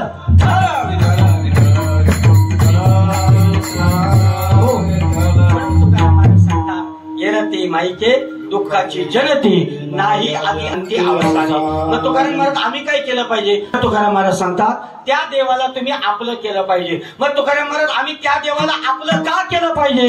तर तुकाराम महाराज सांगतात हे संपूर्ण जगत नाशिवंत आहे आणि या जगात अविनाशी फक्त भगवान परमात्मा आहे. आणि जर तुम्ही त्याला शरण गेलात तर तो परमात्मा तुम्हाला त्याच्यासारखा बनविल. अभंगाचं तिसरं चरण. अविनाश करी अविनाश करी अविनाश करी आपुलिया ऐसे अविनाश करी अविनाश करी अविनाश करी आपुलिया ऐसे अविनाश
गोपाल कुमारी गोपाल कुमारी गोपाल कुमारी गोपाल कुमारी गोपाल कुमारी गोपाल कुमारी गोपाल कुमारी गोपाल कुमारी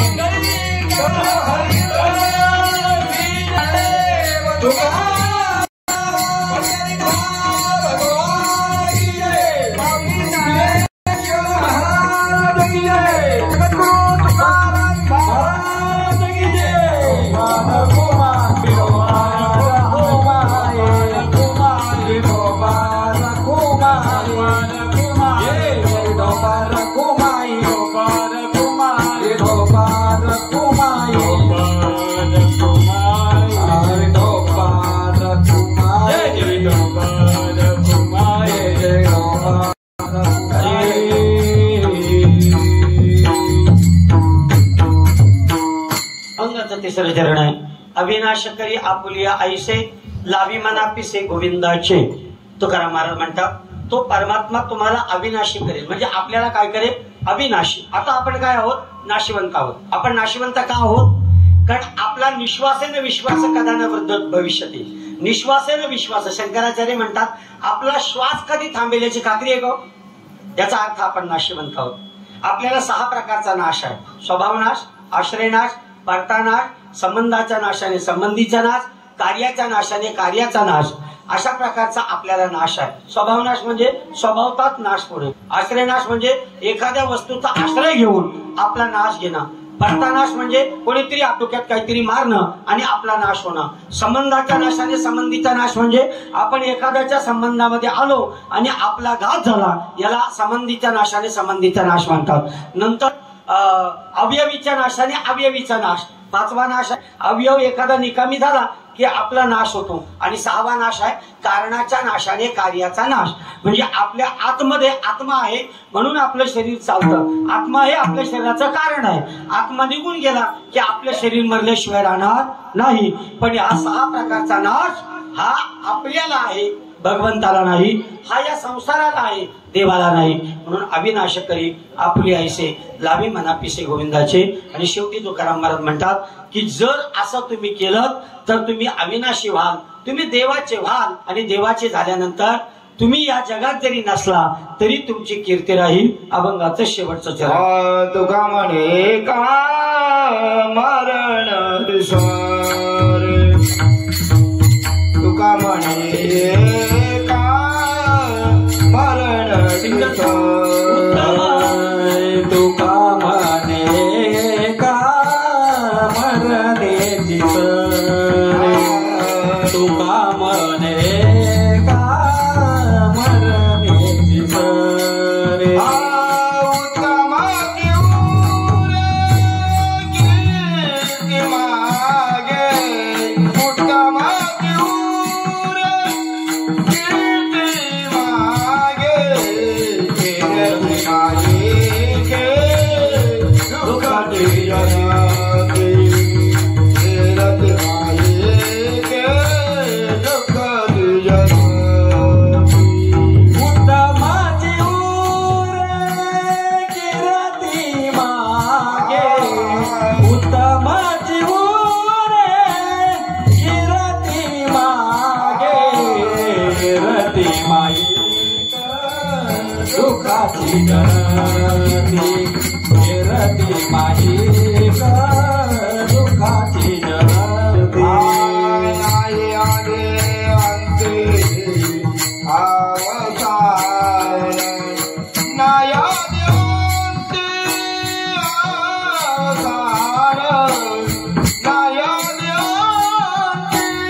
का मरण्याची सरे आणि उत्तमची उरे कीर्ती मागे.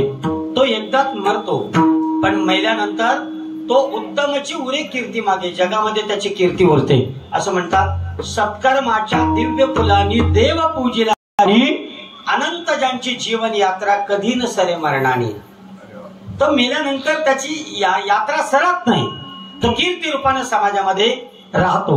मी सुरुवातीला तुम्हाला कीर्ती कोणाची राहते हा सगळा विषय करून दिलेला आहे. आज खरं म्हणजे कैलासवासी बाळाराम बाबा साळुंखे ते जरी वयानं अगदी 50-55च्या याच्यामध्ये जास्त असतील, 60च्या आतमध्ये आणि 50च्या मध्ये असतील, तरी बाप हा बाप असतो. महाराज बाप हा काय असतो? बापच असतो. तुकाराम महाराजांचा एक अभंग आहे, बाप करी जोडी लेकराची ओढी आपली करवंडी वाळवणी. तुकाराम महाराज म्हणतात, जसं नारळाची करवंडी वाळलेली असते आणि ती वाळलेली करवंडी अगदी कष्ट करून वाळलेली असते, तसा बाप हा कष्ट करून या ठिकाणी आपल्याला सांभाळत असतो. बापाचं मोठेपण मी खूपदा सांगू शकतो, पण आता माझी वेळ झाली, पण मी 2 मिनिटात तुम्हाला बाप काय असतो ते सांगतो. असं म्हणतात कि पिता की संस्कारों की 12 खड़ी से ज्यादा कुछ भी नहीं, पिता की संस्कारों की 12 खड़ी से ज्यादा कुछ भी नहीं, अरे घड़ी 2 घड़ी से ज्यादा कुछ भी नहीं, हम कितने भी बड़े बन जाए यारो, हमारी कीमत हमारे बाप के घड़ी से ज्यादा कुछ भी नहीं. बाप हा बाप असतो महाराज. म्हणून त्या कवीनं सुंदर ती कविता म्हटलेली आहे, बाप घराचा तो पाया आई कळस त्यावर, बाप घराचा त्या पाया आणि आई कळस त्यावर, आणि जेव्हा कोसळतो पाया किंवा जेव्हा खचतो ना पाया तेव्हा कोसळते घर. ती सुंदर कविता तुम्ही ऐकता कीर्तनाच्या माध्यमातून. बाप स्वाभिमानी बाणा बाप कण कर कणा त्याच्या हृदयात असते लाजाळूची संवेदना, बाप पेटती मशाल बाप पेटती अशा बऱ्याचशा कविता आहेत बापाच्या संदर्भामध्ये, फार अशा चांगल्या कविता आहेत. पण बाप काय असतो एका उदाहरणात तुम्हाला सांगतो. आग्र्याच्या दरबारातून संभाजी राजे आणि शिवाजी राजे सुटलेले आहेत, म्हणजे आग्र्याच्या औरंगजेबाच्या कैदेतून सुटलेले आहेत. आता प्रश्न उभा राहिला की जो दोन्ही पैकी कोणी भेटला तरी आपण जिवंत राहणार नाही, म्हणून शिवाजी राजानं एक आयडिया केली, संभाजी राजाला दुसरीकडे पाठवायचा आणि शिवाजी राजा दुसरीकडे जायचा, कारण दोघांपैकी कोणीतरी एक जगला पाहिजे.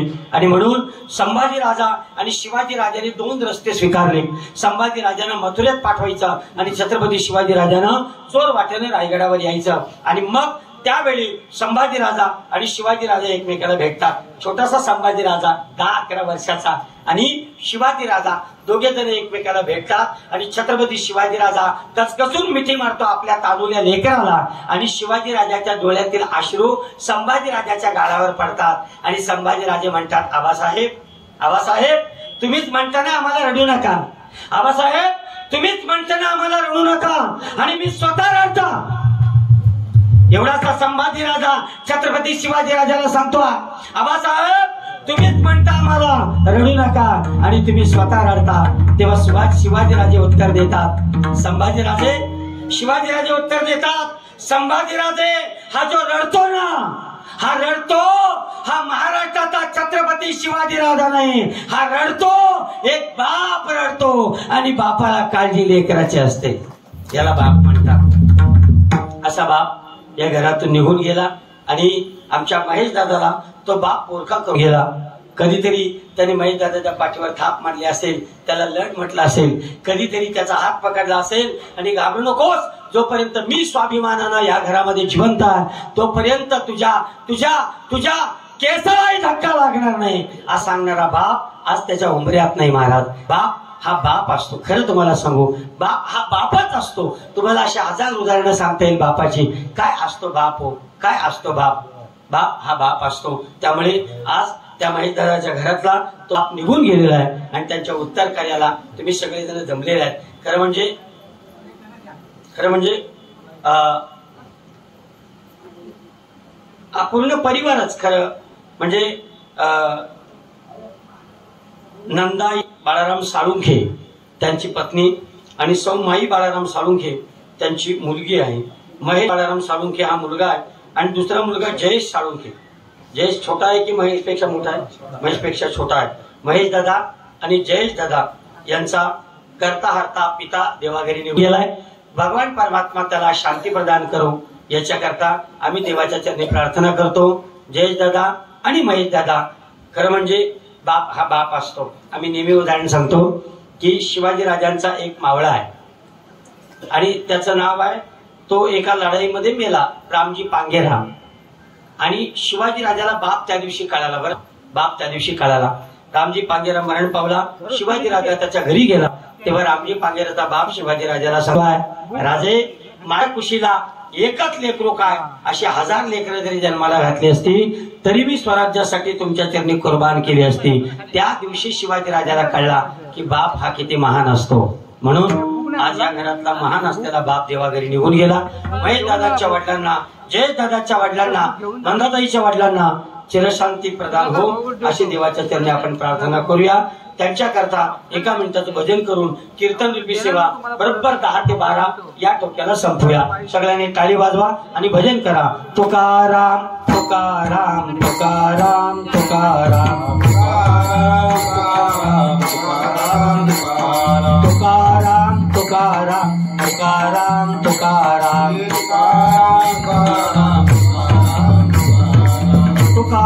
तुकाराम तुकाराम तुकाराम तुकाराम हे तुकाराम तुकाराम तुकाराम तुकाराम.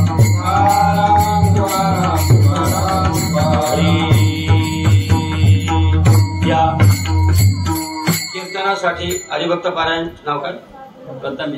प्रथमेश आडनाव अमुनकर, मामुनकर,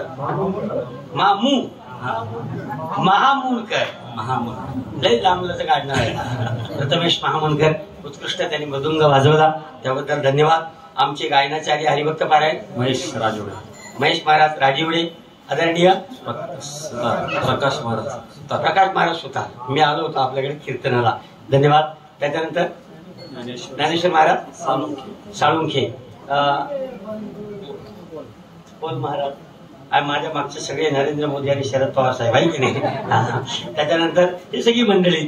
आणि या तुमच्या परिसरामध्ये एक नामवंत कीर्तनकार, नामवंत प्रवचनकार तुमच्या सगळ्या सुखदुःखामध्ये जे सहभागी असतात आणि आजूबाजूच्या तरुणांना हरिपाठ, भजन, कीर्तन, एकादशी या सगळ्या प्रयोगामध्ये ते उभे करतात. ते या परिसरातील नामवंत कीर्तनकार. हरिभक्त पारायण नंदकिशोर महाराज बांबुर्डे, नंदकिशोर महाराज. इथे याच्या अगोदर महाराज होते, काय नाव गेले ते वाईट महाराज, त्यांचा माझा चांगला परिचय होता आणि ते या भागातले नावाजलेले होते. त्यांचा वसा आणि वारसा महेश नंदकुमार महाराज चालवत आहेत. ते माझे चांगले मित्र आहेत. त्यामुळे तुम्ही सगळेजण या ठिकाणी आलात. बाबांना चिरशांती मिळावी याच्याकरता हे कीर्तन श्रवण केलं. या कीर्तनाची अपूर्वता बाबांना असेल, पण या कीर्तनाचा भावार्थ आपल्या सगळ्या लोकांसाठी आहे. म्हणजे मेलेल्या माणसासाठी किंवा गेलेल्या माणसासाठी कीर्तनाचं पुण्य असतो आणि राहिलेल्या माणसासाठी त्या कीर्तनाचा अर्थ असतो. म्हणून तो तुमच्या जीवनात घ्या आणि आपलं जीवन बदला, एवढी प्रार्थना. ज्ञानेश्वर माऊली, ज्ञानराज माऊली.